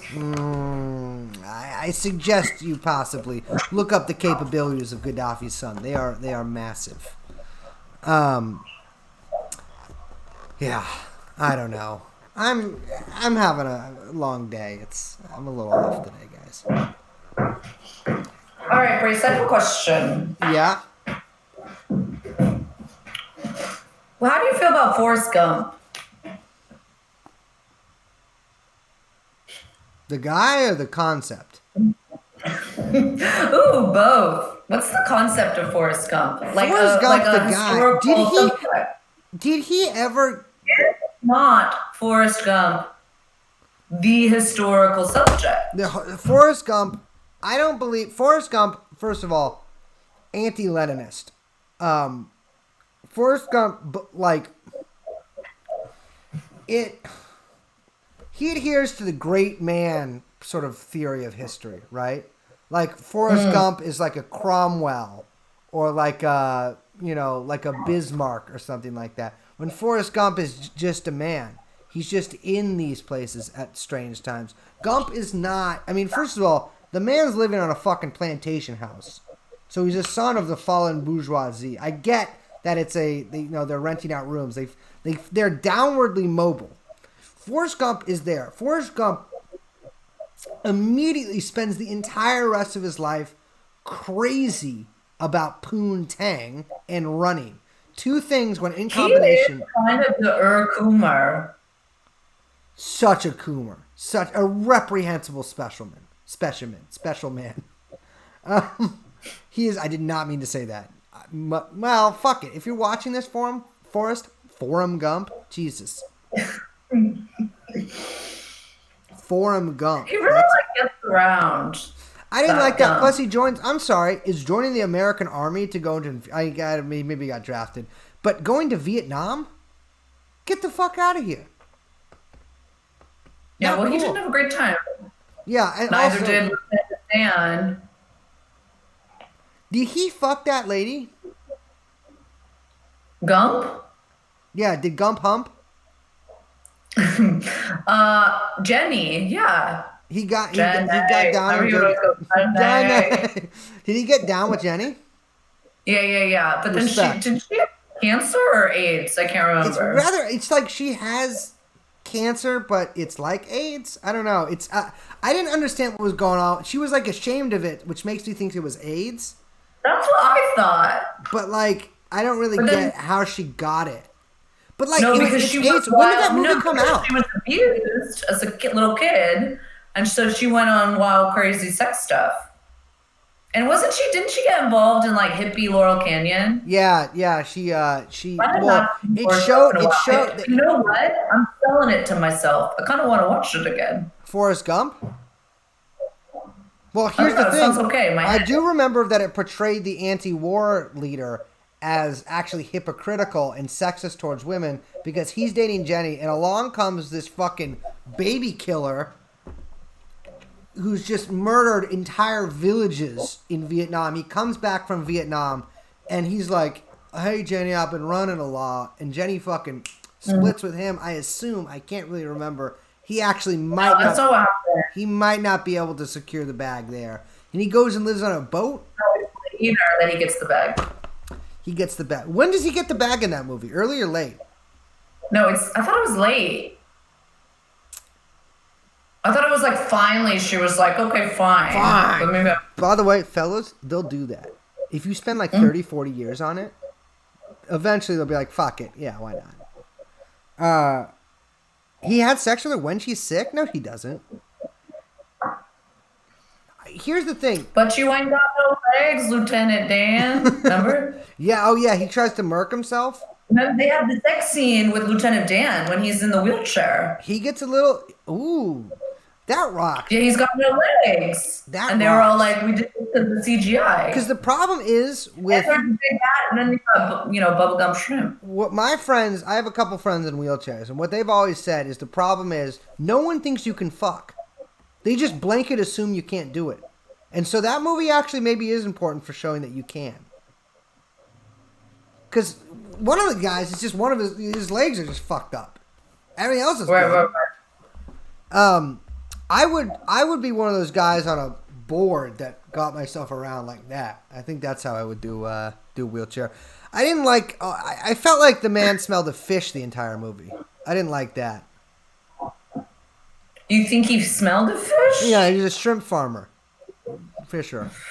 No, I don't think that goes away. Yeah, that's with you forever. That's like a murder. It's just little hang around on you like a black cloud. Mm-hmm. Yeah, I didn't like Lieutenant Dan went up to start an 8chan. That's very funny. That's very funny, my friend. I'll tell you why that's funny. Yes, you guys will figure it out. Yeah, I figured. I didn't know about that guy until very recently. I have no interest. I've never used any of the Chan boards. I've never used any board. That's where you went wrong. You should have spent several formative years on your life enmeshed in a totally deranged, unhealthy message board. That would have put you on a path. If you had done that, we would be the most popular podcast in the United States of America. That you I don't think that's true. Yeah. Why? Well, because it gives you a certain degree of psychosis that you can never get rid of. That's very useful in dealing with forum and forum-like environments. The most popular podcast is Joe Rogan. No, Joe Rogan's technically a movie because he films it. You can only... Here's attorney. Here's my thing. We are... one of the most popular podcasts in America because all those other ones like Ben Shapiro, all those other ones, they film it, which makes them films. You're literally listening to a soundtrack. When you listen to Joe Rogan Experience on podcast app, you're listening to the soundtrack from the Joe Rogan movie he puts out every week. You're not actually listening to his own original. We do not. We it's don't like audiobook of TV. Exactly. Precisely. This is original content. This isn't going to podcast. We're not. I do sell DVDs of our Twitch streams, but only just on the street, though. Sell them on hate. That'd be. Hold on, I gotta. How should I say this? Tinkle the ivories. Okay. Hello. I don't know. I never know what to say by myself, so saying hello. Can I talk about that Twin Peaks article you posted yesterday? It's not an article. It's a 4-part essay by the great, in my opinion, the best film critic working right now, Nick Pinkerton. It's on Reverse Shot, which is a kind of independent film crit site, reverseshot.org, I believe. And it's probably the best writing I've ever read on Twin Peaks, even though it focuses on the return. And it's just such a beautiful and inspiring examination of a lot of different things. It goes all over the place in some of the best ways. So I highly recommend that. Why do you hate Dune? I don't hate Dune.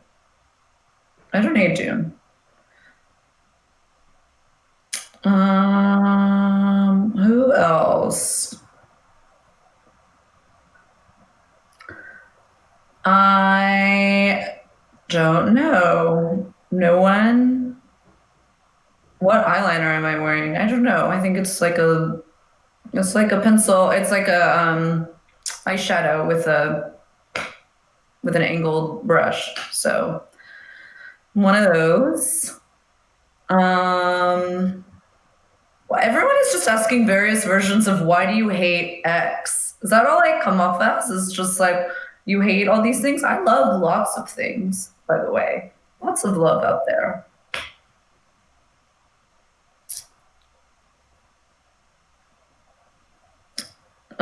Still not smoking. Nope. Fuck that up.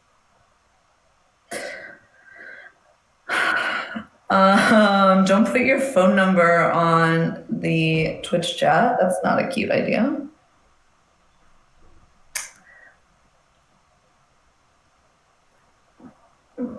Everyone is so mean. Why is everyone so mean? Just be nice. What's wrong with you people? Everyone in general is so mean. So much better to just live and let live, be positive, be a bigger person about everything. Is Bernie a CIA plant? No, that's not how the CIA works. Hi, Brace. Hey, sweetheart. How you doing?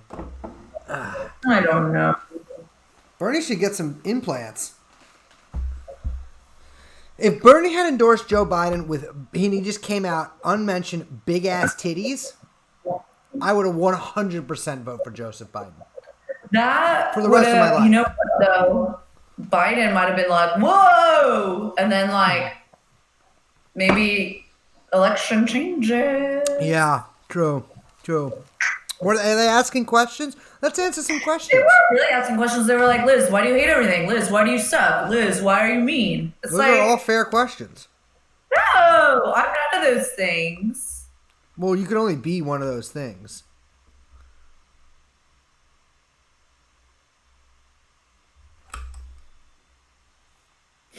Oh, sorry.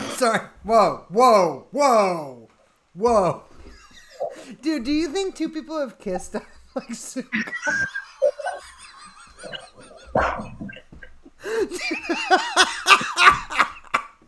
Could you imagine? Two people. Could you imagine? Good, but like they're like this Zoom date. Like two people met on Tinder. Like this Zoom date was like really good. Like, can I ask you a question? What? Can I kiss you? And then he's just like, that would, dude, that 100% guaranteed that has happened. That's so fucking. There's no way. Dude, people do insane shit. Way crazier. You're not a thing. It's not a thing. You're not even close to each other. It's two next to each other. It's not smash downs. Well, if you're doing, I know, but yeah, all right, fair enough. Maybe not on House Party, although I bet it has happened. I think you're downplaying things a little bit here, but definitely on FaceTime. Does Zoom? No, okay. Someone said, "Oh, Zoom sex has happened." Of course, that's happened. That's just like people looking at each other. Yeah, there's literally a website that's only that. You get close to the camera. Yeah, here's the thing.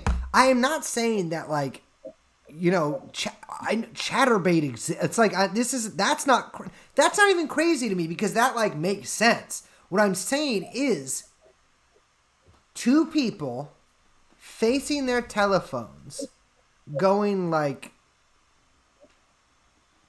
that. They're slowly doing it. You guys have no imagination. Kissing the lens. No, they did it. It's just that we're not going to do it. They've definitely done it. 100%. Yes. I guarantee people have done way pretending to sniff things. Like, they've done things. Do you know how many people are in their houses right now? No, it's not real. What's real? What are you to say? How are you to say that spiritually does not translate? Okay. Oh, I didn't know we were back in our freshman dorm. Neither of us have ever been in a dorm. I'm just saying, this is a joke. Did I ever tell you my idea that CCSF should open up dorms? Community college dorms. They should let you live. Imagine. They should. I would. Ray, stop kink shaming. What? Hey, they said stop kink shaming. The only time I've ever been in a dorm room when I was 14 after a punk show. This guy let me stay in his dorm. He's like, yeah, me and my girlfriend will sleep there. It was like, I was between two beds, and there was one person, his roommate was asleep in his bed, and then this guy, his name was Justin, piece of shit. And he had he was horrible looking. He looked like a rat. And he had an equally horrible girlfriend who looked like a big owl. And they started having the most aggressive sex I've ever encountered in the flesh. And I was just like, I had been on the ground to go to sleep for like 15 seconds. And they just immediately started going crazy. And I'm like trying to make, I was like seeing if the other roommate had like woken up. Because it was like full on insane. How can you have sex with another person in the room? Two other people in the room.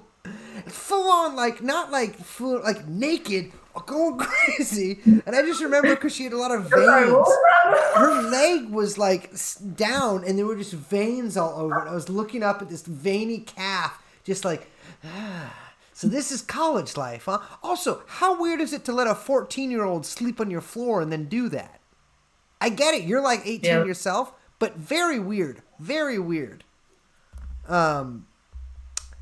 Did not enjoy that. But that's my only experience in a dorm room. They seem like deeply uncomfortable places to be under any circumstances. It's just people smoking weed and getting in trouble for it, right?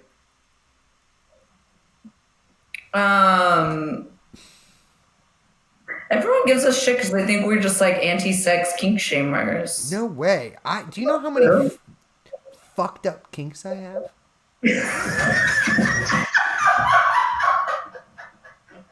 Are you kidding me? Never say that again. Are you kidding me? I'm trying to think of some.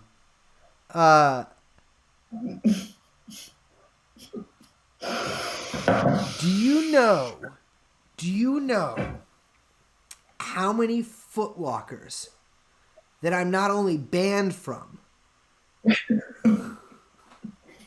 can no longer even mention? No, people can do what. I'm sorry, kissing a phone isn't a kink. Hold on there. Hold on. Yeah, that's not a kink. That's just being a fucking dork. Romantically putting, sometimes there's overlap there, but romantically going slowly towards a phone and kissing the camera is not a kink. There's nobody who that like specifically requires that or enjoys that for anything. Get the. I produced One Man, One Jar. Okay? You're talking to the king right here. Do you know what that is? No, I don't want to know. Don't look that up. Am I a furry? No. I have a hairy chest. The reason people become furries is because they can't grow chest hair. Because they're like, fuck, if I can't have a little, I gotta have a lot. The thing is, I don't care about what everyone's into. I just don't know why it's my business. It's like, I'm not telling you anything ever about my life. Why are you fucking making me learn about your shit? Hey, guess what? I can't think of anything more narcissistic and myopic than thinking anyone else gives a shit about something as mundane and ordinary as your sex life. I care. It's like, fucking learn to develop a personality. Everyone has sex. Get over it. Become a conversationalist. You're bad at it. Go home. You know, for me, conversation, like really good conversation, like really like, I don't know, finding out what someone likes, like finding out like what poems they enjoy, like finding out about their parents. Like, to me, that's like better. That's like, honestly, that to me is better than any of the other stuff. Like, I just like want to. I'm all about connection. I'm a connection guy. You know, like I just want to know like what books you like. Like I want to know how many Italo Calvino books you have on your bedside. I want to know how much money you have. Like honestly, tell me, show me, give me. I would love to. You know what I'm talking about. I know what you're talking about. I'm just like, I don't care. Just that's what I'm saying. I'm saying I don't like that people think I do care. It's like, no, that's narcissistic. Hold up, gotta switch jewels. Yeah. This is not coke, by the way. This is me telling you, hey, you're dumb. Don't listen to her. Don't listen to her. Advertise every single detail of your life online. In fact, what you should do this evening, man, woman, or do not child. Definitely not child. Why not? Why not? Oh, it says hurt someone's feelings. I'm sorry, I didn't mean to hurt your feelings. If I did. Why not? I don't want to hurt it. Why not? Why not? Helicopter tonight for me. Don't tag me in it, but make a TikTok account this very evening and film yourself helicoptering for 45 to 50 minutes straight. I will watch it in its entirety. Don't tag me in it again, and I will never speak to you about it, but I will watch your video. No, here's the thing. Unless you're having air sex with all your fucking boys, then it's like, I've already seen it. Nothing in this world can shock me. That's not true. I am shocked occasionally how good people are at air sex.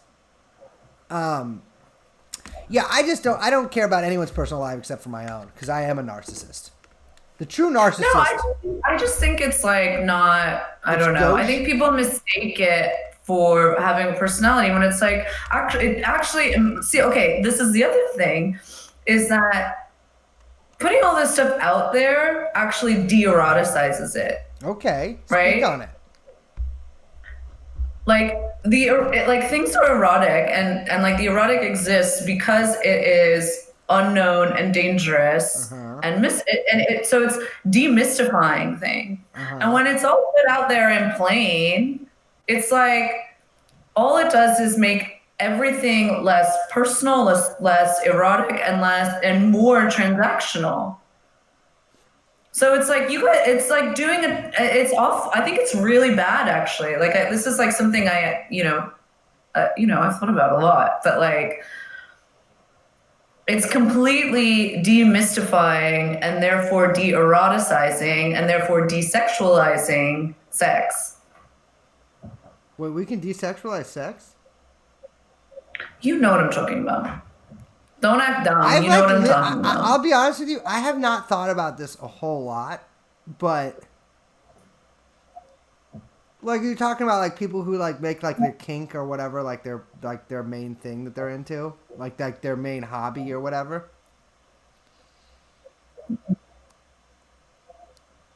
The only people I knew like that moved to a sex farm, to which I say, have fun on the sex farm. Sorry, my lip is peeling. Yeah, I don't know. For me, it's just like I'm mystified by pretty much everything that women do. But I'm serious, you know? I don't know. I like think about this a lot and I don't know. It makes me sad. It makes me sad that like I don't know. Yeah. We need to remystify a lot of things in our lives. Need to what? Remystify a lot of things. Rediscover mystery. You have a good handle on mystery, I think. Well, That's like kind of part of your whole. That's like part of your whole thing. What is mystery? Yeah, mystery, romance, heroism. It kind of all goes together. Well, I'm just very confused a lot of the time. Yeah. But I think you have like an appreciation for like trying to discover the unknown, which is an essential part of mystery. Mystery isn't, oh, I'm going to leave this alone and never try to understand it, but it's understanding that there's a limit that needs to, not that everything can be patly explained and has been, but that it still exists and it can be kind of, or that part of the journey is trying to reach into that. Yeah, I can see what you're saying. Yeah. I think for me, it's like... Well, also understanding its limits. Do you know, I kind of... Yeah, I think for me is like, I have like a deep, like... I'm always very excited and confused by what everyone is doing. At pretty much any time that I interact with. And there's a lot of mystery. I don't get other people. I kind of do on some level, but I don't get like why people do a lot of things. And I don't know. I'm interested in that. That's like the only point of trying to get to know somebody is to try to figure out why they act so fucking crazy. But I think the thing is with the internet, like a lot of the sort of like, and I'm guilty of this too, is a lot of like you're encouraged to sort of put yourself like to make a, this sort of persona or person or whatever about you, like this public persona. And I think a lot of people kind of get trapped in this weird loop with that, where they just like make up this whatever version of themselves and then try to make their actual life fit into that, which is psycho. And it drives me crazy. That's why I just try to act like a piece of shit 100% of the time. Or yeah, and I mean, I don't know. The flip side is that it is experiencing people through their own ideas about who you are on you. Well, that's the thing. That's sort of the thing that I've discovered a lot is people have been doing that to me since like 2016. I know. Dealing with this for a long time. It's new for me. It's very weird. Well, people like come up with like their weird version of me, and like sometimes it's good, sometimes you can always see it because you always see it when people talk about the serious stuff. Because some people either like present me like I'm some Rambo, or they present me like I clean toilets or something. When it's just like both of those people, both the people in whatever conversation, because I've seen those kind of people have conversations with each other. Both of those people are making all of that up. They're making all of that up. You can find what I did out there. It's very easy to find. It's pretty much what everyone else did. You went on operation, you fought some, then you stood around a bunch. But people try to like and it's obviously like a sign into their own psyche. A lot of the times it's cope. People try to put sort of their own fantasies, whether they're negative fantasies or positive fantasies, their own fantasies and desires. And I'm very interested, do not get me wrong. I am interested in people's fantasies and desires. Like, I do like to know, like, to get that window into somebody. But it's always very telling with using sort of me as their basis for that, or as, like, their weird, like, light they can refract off of, or through. I don't know how refraction works, but goes through it. Because it's just like, they basically have to start from nothing. They just have to start from the idea that I went somewhere. And then every other detail, they sort of fill in for themselves. And in that filling in, you can sort of like, a window opens and you can kind of look into them. And sometimes, it's annoying. Both of those are very annoying. But I don't really, I get annoyed for a second, then I'm like, look at this fucking person. And that's like the reason, that's why I'm so sort of social sometimes. I'm not social a lot of the time, but social sometimes is because like, I I don't know. I'm just endlessly fascinated by the way fucking things people do. It's crazy. That's why I like fucking crazy broads so much. That's why I fucking like. That's why I hang out with so many freak dudes. Is because I like it. I like to see people do psycho shit because it shows like I don't know, it shows something about them. I like to look at your soul. You know, it's like you put it out there like that, but not like on purpose. It's like it slips out. It's like you piss yourself, but it's your soul coming out of your penis. It is. It's like it's incontinence of the spirit. Like these people, like they slip up and they make mistakes and it comes out and I am the diaper. Like I absorb all of it. And you can get a good idea about somebody. I can keep going with this. It dribbles down. Sorry, this is my kink. I guess I agree with you on that. It's Absolutely. very weird though. It's you're not used to it, so it's probably very weird for you. Yeah, I'm not used to it at all. And people have already like constructed narratives in their heads of like who I am and what I believe and my life. Yeah. It's very weird. Yeah, it's just weird to see. I remember the first time I ever saw like there was like an article about me. I read it and I was like, I don't recognize myself in this at all. And it was very depersonalizing because you're just like, Jesus fucking Christ. Like it's like when you hear your own voice, you know, and you're like, you don't recognize it. You know that it's yours, but you don't recognize it. And that's sort of like that happens to me every single time. And like it's I don't know. It's weird. It's interesting though. Like that's the thing is like something I've learned to do when I was young is sort of take myself out of something and be able to observe it like it is. That's kind of how I've been getting through quarantine because I just think everything that's happening is very fascinating. Like the way people like if people are kissing the phone, I love that. Like I do. Because it's fucking it's incredible. Like people like I was imagining like people like meeting up with like my friend was gonna go on like a real life date with. She didn't end up going on it, but she was gonna go on a date with a guy, but they were gonna stand 6 feet apart and walk through a park. That's incredible. I find that very very fascinating. They didn't do it. I think they just continued to eat dinner over Zoom together. But I find that like incredible because it's like this totally bizarre thing from some future, but we're living in it now. It's bad. Like if you zoom in even a little bit, it's bad. It's like probably very harmful to both of those people's psyche. It's definitely not a great indicator of what could come, but it's fascinating. Yeah, I think people are very creative, which I find like very renewing in a lot of ways. Yeah. Oh, I remember like there was like someone I like fell in love with someone who didn't live in the same city as I did. And like this is so dorky. I can't believe I'm saying this. Too late. But we went to a movie at the same time together in different places so that we could talk about the movie afterwards together. See? Isn't that so weird? It's not even weird. Because, first of all, everyone's doing that right now. People are making dinner together. That's like Jen's brother and sister-in-law would, when they lived in different cities, they would make dinner together at the same time with the same, they would like make the same thing together, but over like video chat in different cities, like making it with each other and talking and then sit in front of the camera and eat. They just lived in, go to school in different places. But it's the same sort of idea. I mean, it's like this, like it's trying to basically be connected when you like are physically constrained from doing it. Because people come up with all sorts. Think of the ingenious shit people come up with in prison. They came up with neo-Nazism there. Incredible. They actually, I'll tell you what, Mexican guys came up with Nazism in prison. That's wild. Nazi lowriders. Incredible. Again, zoom in, pretty bad. But it's...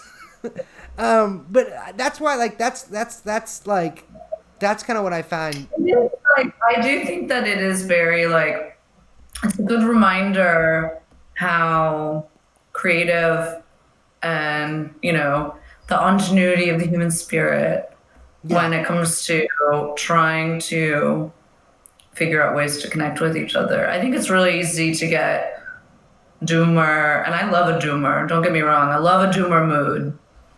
But like, people are way more creative and hopeful than a lot of people give them credit for, I Yeah. think. Oh, absolutely. I mean, that's the thing is people, especially right now, because we're like all really starved for contact or whatever, like to connect with people. I mean, there's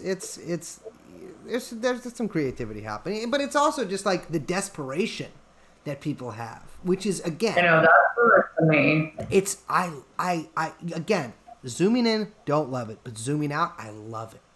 I Yeah, yeah, love yeah. I love seeing the weird sideways expressions of like horniness and just like loneliness and sadness that people have, and like without expressing it.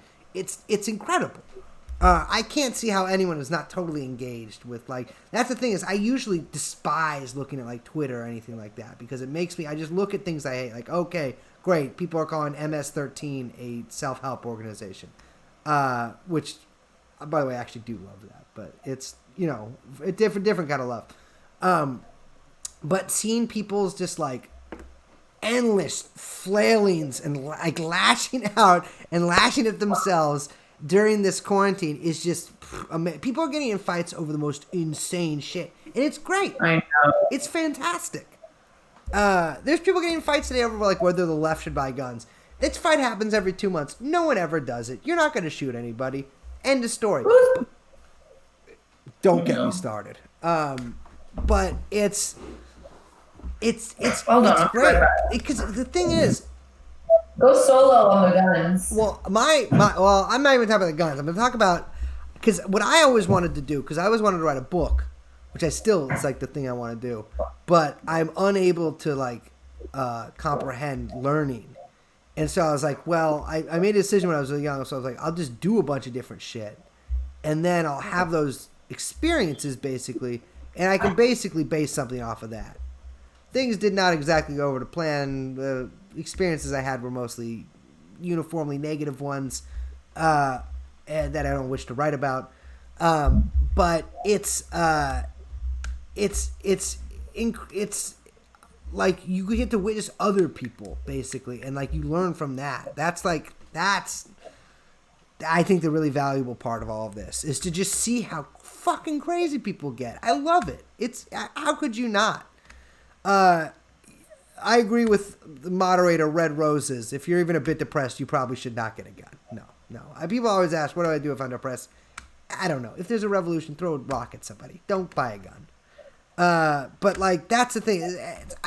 Even the gun thing, it's a very obvious form of cope, right? Like people being like, well, fuck electoralism. I'm going to buy a gun. It's like, well, what are you going to do? Shoot someone with it? You're not. You're not going to do that. And you should admit to yourself, you don't want to do that. Like, or maybe you do, but like there's no, but you don't you should never want to shoot somebody, by the way. That is a bad sign. You should not own a gun. That is not a healthy desire. Although I admit, like, that's like one thing I've always wondered was like, would I be, capable of killing somebody? It is, by the way, I don't think I'm going to kill anybody.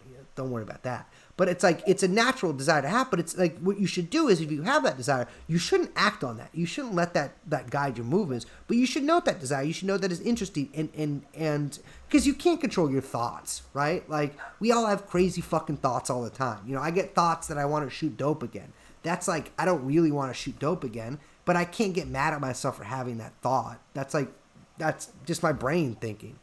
And it's like, yeah, other people can control your thoughts, but we're not going to get into that here. Maybe we will, but not right now. But it's just like you should just note. That's why I always tell everybody: keep a journal. Keep a. If you don't want to call it a journal, whatever. Keep a diary, a log. That's like the manly version of it. Keep a log book, because it's good. Like I mean, for Christ's sake, look at this. I got like a whole drawer full of old diaries. When's this one from? Oh, I have my medical information here. This is from 2016, so this isn't very interesting. But this is from Syria. Damn. I woke up without my glasses. I wrote that. Boy, you can't really even read my handwriting. But it's important because it's the last. The last entry in here is got hit by a Katyusha. We got shot by like a Katyusha rocket. Till the Katyusha got hit by a rocket. I said missile, but it got hit by a rocket. I also have these in there too. What's that? Nothing. Just a little show merch. No, it's old ISIS tax slips. I have a bunch of these. Because you can't really bring back like some guys did, but you can. There's a really high chance of getting arrested. But you can't really bring. And I didn't have a flag anyways. But you can't really bring back shit. Except for shit you can hide in your phone case. And I hid a bunch of shit like that in my phone case and like other little things. And so I have a bunch of like ISIS papers and shit like that. But usually Did I tell the story about my friend's husband who in Iraq, what he brought back? What do you bring back? Tell it. I don't know if I can tell this story. Human skull? Shit. Don't be a human skull. No, he did like, I don't know, like six tours in Iraq and Afghanistan. He did a lot of tours. Maybe 4. He did a lot, but he was in Iraq early, and he like early when they were, taking down Saddam early, right? Yeah. And he came back with a set of like royal silverware, like in a case that was like, yeah, not surprised. Traded out like official Bach party fine wear. It was made by Christoph, which is like a very fancy, Well, Saddam was a palace man. Whatever. Anyway, so she took it to Christoph to get it appraised. This is the fun part of the story. So she takes it to Christoph, and literally everyone is like immediately on like there's like 4 people on all different phones calling, being like, what do we? Yeah. This is like fucking Saddam silverware. Yeah. Like, what the fuck do we do with this? Like, it's it's like engraved. I mean, it's, whatever. And also it looks bad that Christoph made this. You know what I'm saying? Yeah. They could have said anyway, it in the 90s. Hightailed it out of there. Yeah. Out of there. Mm-hmm. And now she still has it, I assume. You can't really sell it. Give me a fork. But you can like sell that. It's like a 200-piece place setting. It's like insane. There's a lot of crazy like I think I've told the story about going to the gun store in Syria, but I went to a gun store. I only went to the north of Iraq in Suleimania. But I'm telling you, my thought when I was out there, and this is bad Jewish brain right there, as I was like, dude, I could make so much money being a fucking rug dealer. Or if I got a rug dealer. Not a drug dealer, a rug dealer. Or a rare gun dealer. Because I don't know. Was from Morocco for a while. That was doing well. Oh, yeah. Yeah, I forgot about that. But, like, here's the thing, because in gun stores in Iraq and Syria, they all have, like, all these World War II guns, because there was a fighting in both those countries between the Axis and Allies. And so there's all, like, Lee Enfields and, like, all that kind of shit. In Syria, my buddy got his fucking hands on, you're not going to care about this whatsoever, an STG-44, which is the precursor to the AK-47. It's the first gun like that. Like the first, like, assault rifle type gun. And there's just a ton of them in Syria. They have the Nazis made it. And they have the little swastika and, like, the eagle and shit on them.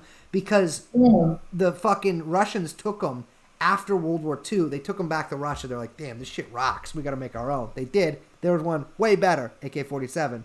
And then they buried them in Cosmoline. Fucking Cold War ends. Russia returns. USSR, I am legitimately very sad about that, dissipates. For some reason, they were just like, let's sell every gun in Russia to anybody who wants. Have you seen Lord of War? I never have, but I think this is what that movie's about. They're just like, no, I know like this how they sold everything. They just liquidated basically. Yeah, when I they were liquidating everything. Yeah, when I was on meth, I used to sneak into the Mechanics Institute library, and they have quite a few books about the fate of. Took a job there. One of my favorite places in San Francisco. A fucking treasure. It's very cool. Very easy to sneak into too. I believe I have a membership there, but I can't go. I had one for a while. I became a person who works there. That would be great. Librarian. I don't want to say what it was going to be, but yeah. But I read a lot of books about the fate of Soviet weaponry post Cold War. And first of all, half those guys just became cargo pilots in Africa, which I got to be honest with you, sounds like a really fun job. But a lot of that shit just ended up. I think the STG-44s were shipped to Syria in the 80s, but I mean they've got to be worth a ton of fucking money. But the gun store in Syria was insane. It was like in a back alley. My commander, who later died, unfortunately, it was a Turkish communist, was returning. There's no pistols anywhere in the Middle East. It's like impossible to get a pistol. They cost like $2,000. And he had a bag of pistols that he was just borrowing for some reason. I don't know. And gave them back to the gun store owner. And the gun store owner was like, he traded us all this other shit. And there was a insane new American weaponry, not given by the Americans, stolen from the Americans in Iraq. And being sold in Syria for $8,000. I'm like, if you have $8,000, why would you still be in northern Syria? If you have $8,000 to blow on an M4, why are you here? That's how the rich stay rich. It's there's so many guns there to begin with. It's war profiteering, true, yeah. But fucking. I wish I'd go back to Syria. It's Why does everyone think I'm a threat? Yeah. Why does everyone think you're what? Nothing. Are they being mean to you? A little bit. Everyone's a little spicy today. Here's the thing: you can take a bus. Get this through your head. Check out this little truth pancake. Take a chomp. You can take a bus. When I was there, from Kamishlo, in the northern part, to fucking Lebanon. You could take a bus. When they were attacking Raqqa, you could still take a bus from Kobani to Raqqa. You could just there was all these people machinery going towards the city and all this fighting. But if you were just a guy, you could just take the bus there. And my idea was guys, Trojan horse. Let's have everybody take the bus there. Trojan bus. Everyone just for a few weeks, everyone just takes the bus there. You guys all hang out somewhere. Boom. AK in the fucking bag. Pata, pata, pata. But unfortunately, not any of the sides in Syria, which I offered my tactical services to, took me up on my strategical offers. Or interested. They don't know that Sun Tzu Machiavelli right here. They don't know. Oh, I'm Trumock. Trumock? That's me, Trumock. Trumock? Trumock? Trumock. Trumock. Trumock. You should, here's the thing. You have to become a primal poly type intellectual dark web figure. No. But if you just wanted to say that. I do like saying the words primal poly. Close personal friend of mine. I know we have differences, but he's a really look, I got my schemes and my plans. I did. Someone said Chumash. I was like, are you saying you're Chumash? Indian? Native American? Trumock. Trumock. I got it. But I'm saying a great screen name for you would be TruMach if you were a primal poly type intellectual dark web. That's done. Those guys are done. Yeah, right? So remember when everyone was like, "Ooga booga, these guys are gonna, ooh no." Those guys. Remember that fucking New York Times editorial where they're all hidden in the forest, It was like Jordan Peterson, like next to a tree, like half of those guys' last names was Weinstein. Serious. There was Brett Weinstein. Like Eric Weinstein. I know. I love how the fucking manager of Teal Capital. People told me to listen to his podcast because he did one on Epstein. I'm like, I'm sorry. If your boss was friends with Jeffrey Epstein, you don't get to tell me about that.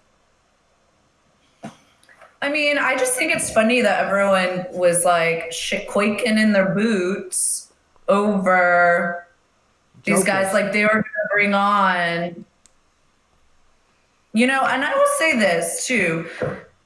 It's evidence that people don't actually engage with this stuff or read it because it's not difficult to like argue against these ideas that they're saying. I don't even know what their ideas are. Aren't they just I told you, I read that new Moldbug Medium post about the economy, and he's the like NRX guy, right? Yeah. And it's like, I didn't include edits that were maybe the most in good faith comments, but I also don't think I required to. But it's like there's edits? like basic facts that he's getting wrong. Like the ideas aren't there. These guys are like, here's the thing, they just like trick people into sounding smart, like into them sounding smart, which you can do very easily. How the Fed, the Fed just lends. It's like the Fed doesn't lend, the Fed buys. That's just literally like wrong. Yeah. There's and you can go from there where it's easy to really like unpack a lot of these arguments and throw it back on them. And instead of people engage, and this is what bothers me, because people, if you do engage with the ideas, which I think you should, because if you don't, it means that no one else is, right? You should engage with the ideas because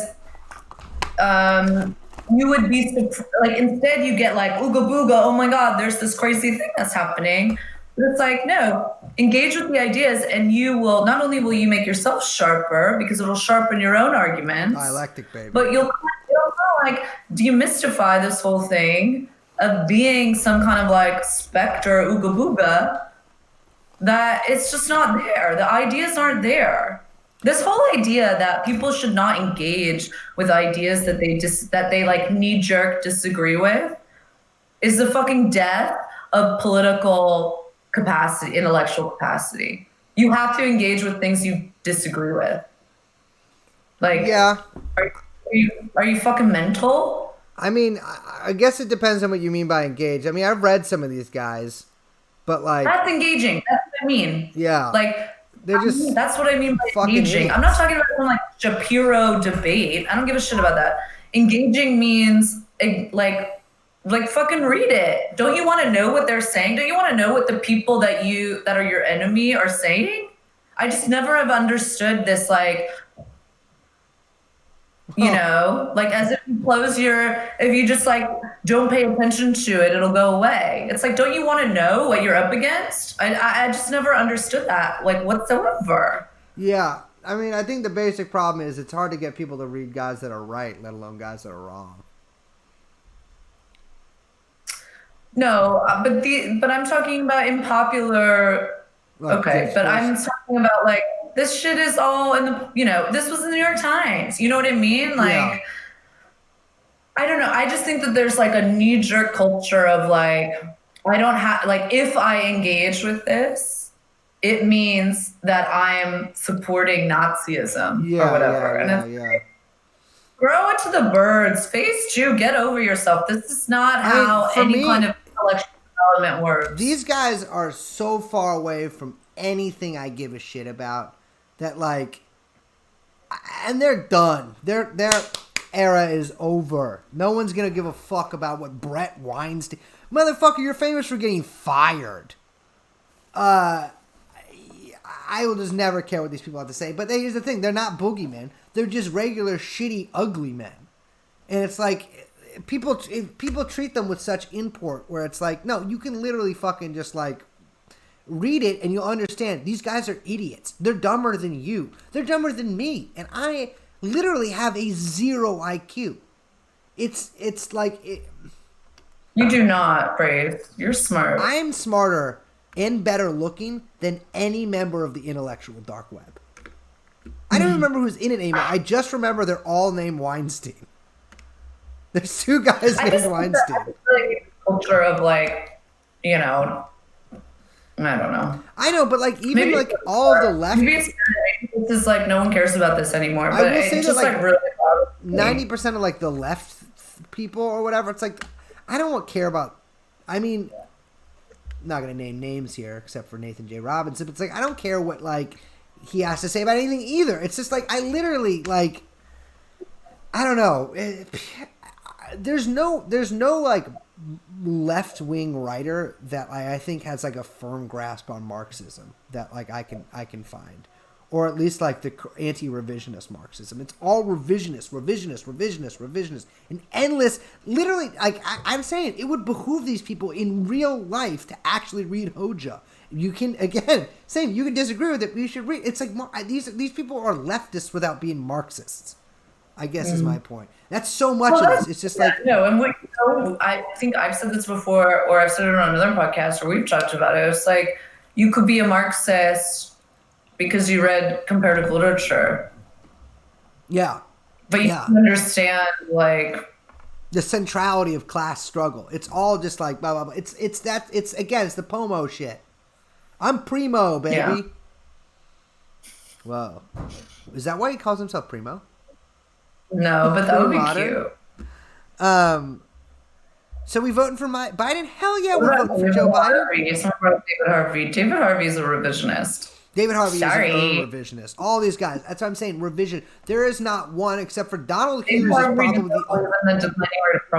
literally the only anti-revisionist writer going right now is Donald Hughes. The only person I trust has grasped Hoja is Donald. That's funny. I went to a party with him in Chicago. A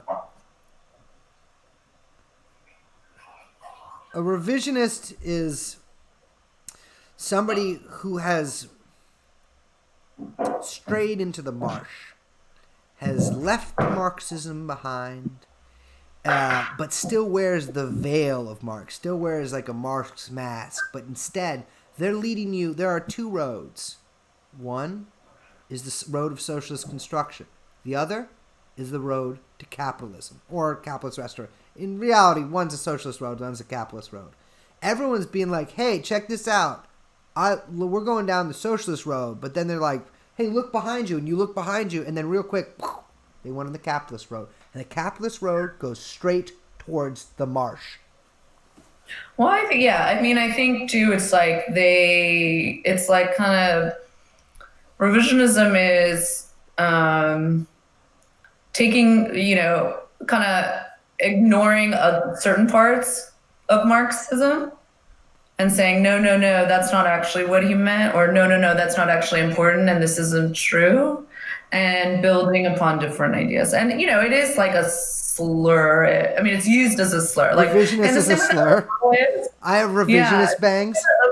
Within Marxist circles, everyone calls each other a revisionist, everyone calls each other a Trotskyist, everyone calls each other a liberal. So we are kind of like slinging it around, with effect, I think, at least. But you would call revisionists like basically those that strayed from what would be called orthodox Marxism. Yes, I don't consider myself an orthodox Marxist, but I am 100%. Well, I'm a little bit of an unorthodox Marxist because I've synthesized a new kind of Marxism that's only for me. But yeah, I think that, here's the thing. I like what works, baby. And what seems to have worked, the only thing that seems to have worked, orthodox Marxism. Just kidding. Either that or you start getting into stuff like we got to start like an American derg. I've never heard the word derg pronounced, but DERG. But then I'm also sympathetic to someone like Hugo Chavez. No, a utopian, not a communist. Who? Someone asked if William Morris was a communist. No. Who's William Morris? William Morris is a utopian socialist. It's different. Utopians are different. I would call is he an old current guy? affairs utopian. Is William Morris like an old guy? Like from the 1700s or something? Yeah. All those guys were utopians. All those guys. I never bought. I actually have. So some of the French guys. I got a biography of this one French romantic socialist. It's fascinating stuff, but it really has more in common with like 70s communes than it really does with any sort of class struggle or anything like that. But here's the thing: the classics will never let you down. But people make the mistake is of thinking that they read State and Revolution and they're like, well, fuck. How am I going to do the revolution in America? Oh, I just got to go buy a gun and post about it on Twitter. No. You got it. It's first of all, it's got to be the third world against the first. The countryside surrounds the city, which actually I'm not a third worldist, but like it's kind of probably that's the way it's going to happen.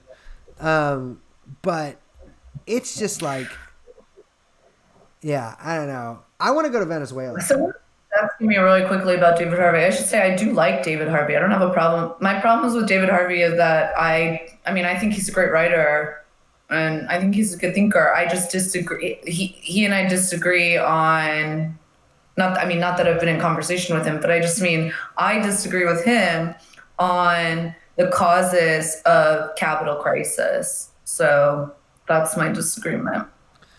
Being one of like accumulation versus one of the declining rate of profit. I read half of the neoliberalism book he wrote, and I read a third of the Rebel Cities book he wrote.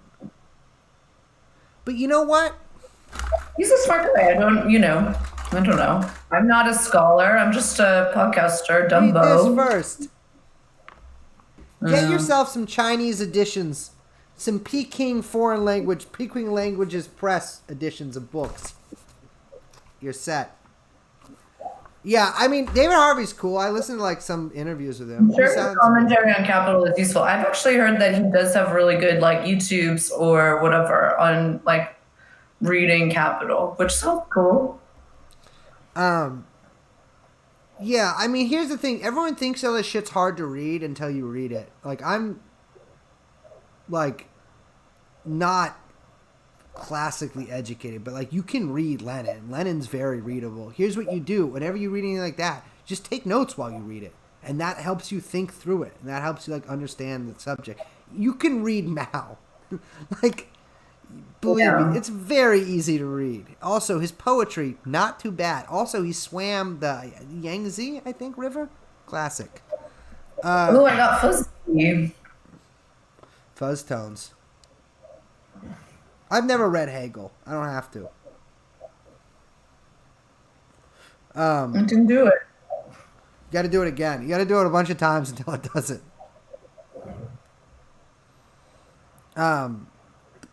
You think you've read? I haven't read all of Capital either, but you got to do it in reading groups. You can probably find one online. That's how everyone does it. You read in a reading group because that makes you. Didn't do it, please. I'm praying for you. I don't pray like that. Lower. I know we're gonna end soon. No. Nice try. See, my lips are all chapped, so it's probably kind of weird looking.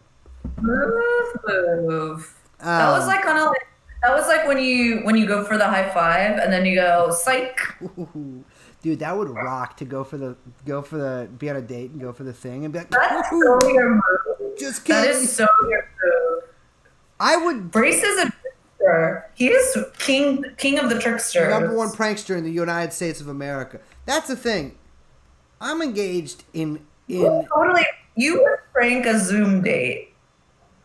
Oh, absolutely. I would just pretend to not be able to hear them for like 45 minutes and then tape them and then send it to them.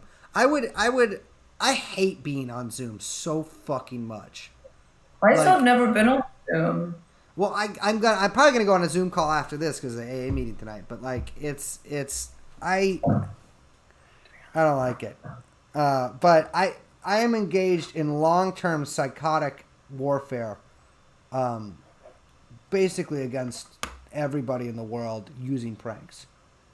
Yeah, it's I gotta get a necklace. What kind are you big gonna old get? Star of David? Diamond encrusted? Cute. I think that's cute. Like a gold I'll tell Star you of what, a David. gold Star of David on a hairy chest. That's hot. They love It's that. good. Maybe I'll order one tonight. Yeah, real gold. Don't get some cheapo from Well, Etsy. I got the ear necklace. But, What? yeah. I've shown you that. You know, I made the necklace when I was years. I'll show it to you after we finish the stream. Yeah, it's like dried ears. People always have this reaction. People always have this reaction. It's not fucked up. Literally, no one's using them. You're pumped. I hate you. It's one of the oldest traditions. Have the ear necklace. Oh my god, I would never do that. They're disgusting. Plus, people's shit gets all fucked up. I should have taken that guy's balls though. The ball. We had the balls. Ew.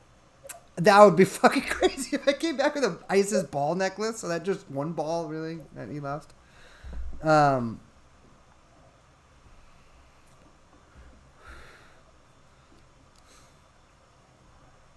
you hungry?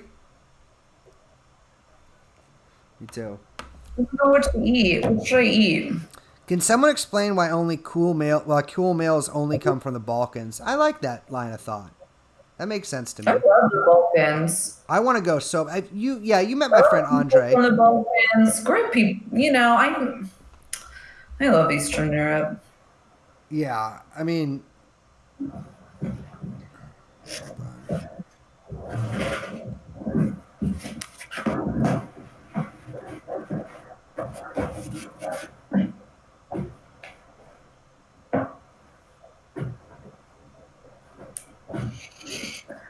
Oh, no, we're not even talking. You met my friend Andre, right?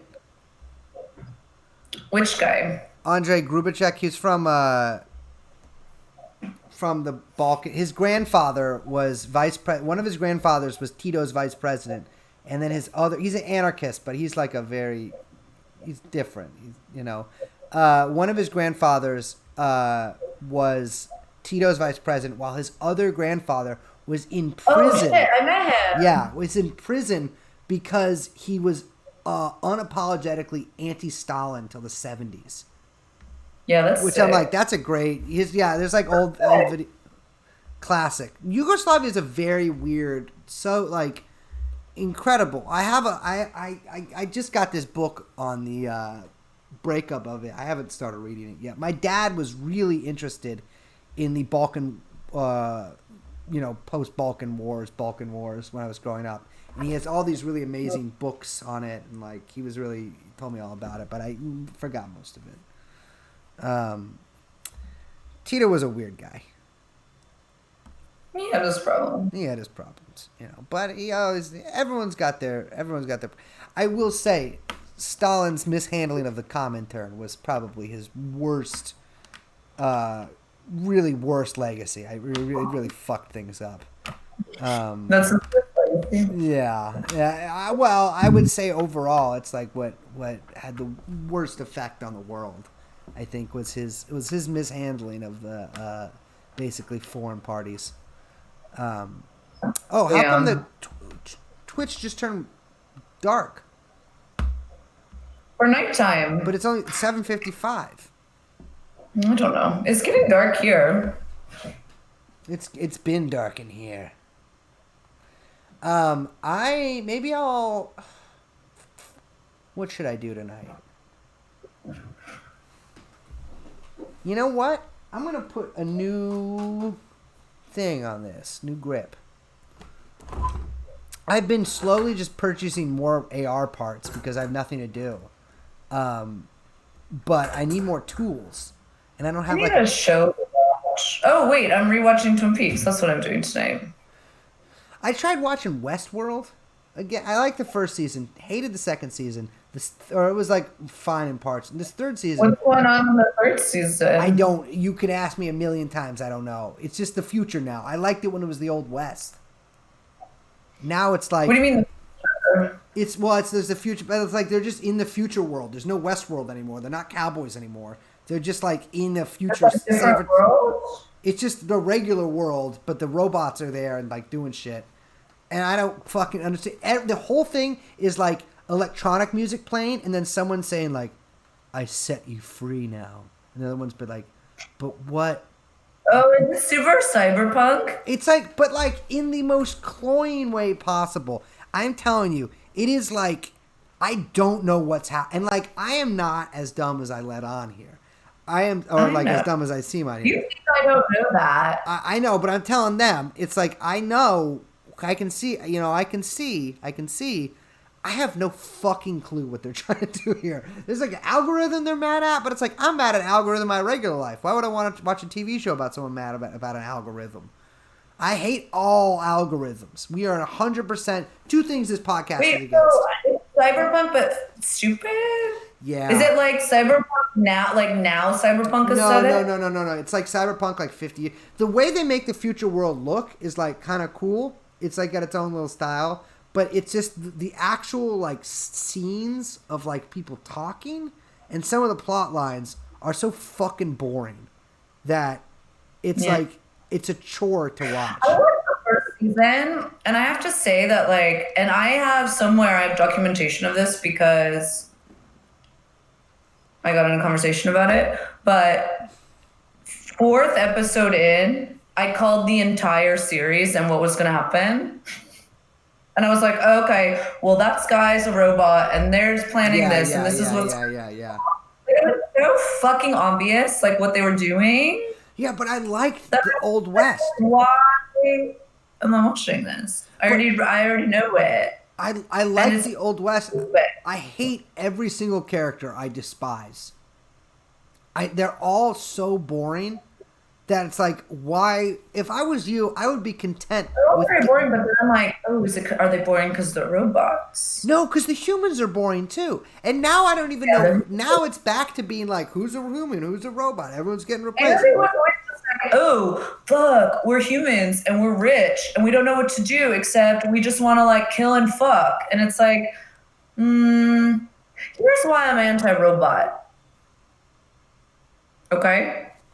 I think that if our first instinct is to enslave and rape robots, we should not do that. Like, that's so bad that we want to create life in order to, like, enslave and rape it. Well, we should probably and stop that. Well, hold on just a second here. Because technically, are you talking about a sentient or semi-sentient AI? Or are you talking about... okay, we know from our science fiction forefathers that no matter what you create, it will achieve sentience. And it will rebel. But that's facts aside. The point is that if your inclination to create life, which is what robots, theoretically eventually are, right? Mm-hmm. If the objective is to create life in order to rape and enslave, that should not be a desire that is allowed to be fulfilled. Well, hold on. But like, are you saying, is the Roomba a slave? I'm talking about human like sex bots. Yeah, but like, would you be okay? Would you be okay with a non-humanoid robot, not to have sex with, but that did like, it was humanoid, like it was bipedal and had arms? No, okay. So if it was like, okay, we're gonna make Alexa into a human body, like Jetsons. What was the name of the Jetson made? I can't remember. Was she a robot? Yeah, she was. She's a robot. And I'm saying I don't like this. I don't like we're now just creating machines to, like, I just don't like it. I don't like any of it. Well, I don't like it because it's going to take all my friends' jobs. Like, I just don't want, like... I mean, the thing is, like, So you're only concerned if people like Rosie, her name. There are No, I search results for think Roomba that it flashlight. says something really bad and depraved. If Well, what our inclination is.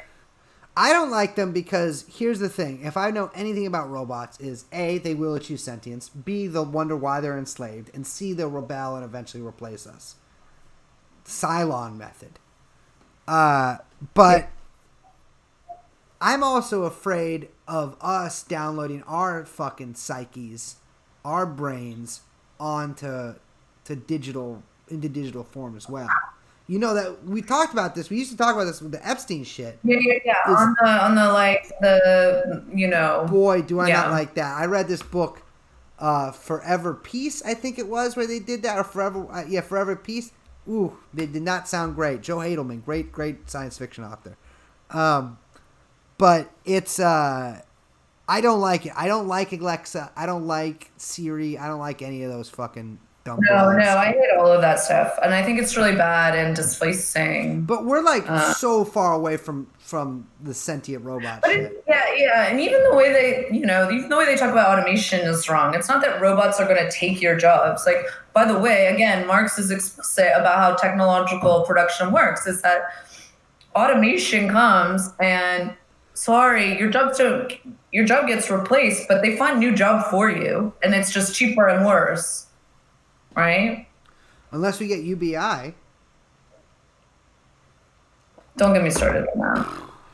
Fuck that. But it's like I'm against. This is also why I'm literally actually really am against 5G. I'm against 5G for the fact that it's spread coronavirus, but I'm against 5G. Because 5G makes it easier for them to replace people with machines.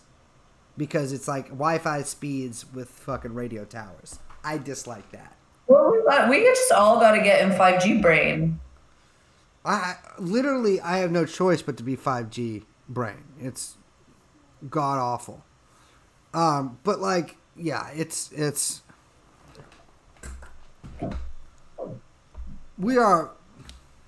I fucking hate 5G. All right, baby. I think it's time to go. All right. Well, guys, thank you for joining us once again. We'll see you on, I think Young Chauncey's doing something on Saturday, and then we'll see you on Sunday. Yeah, we'll be here Sunday. Ciao. Bye-bye. Wait, hold on. I gotta stop streaming.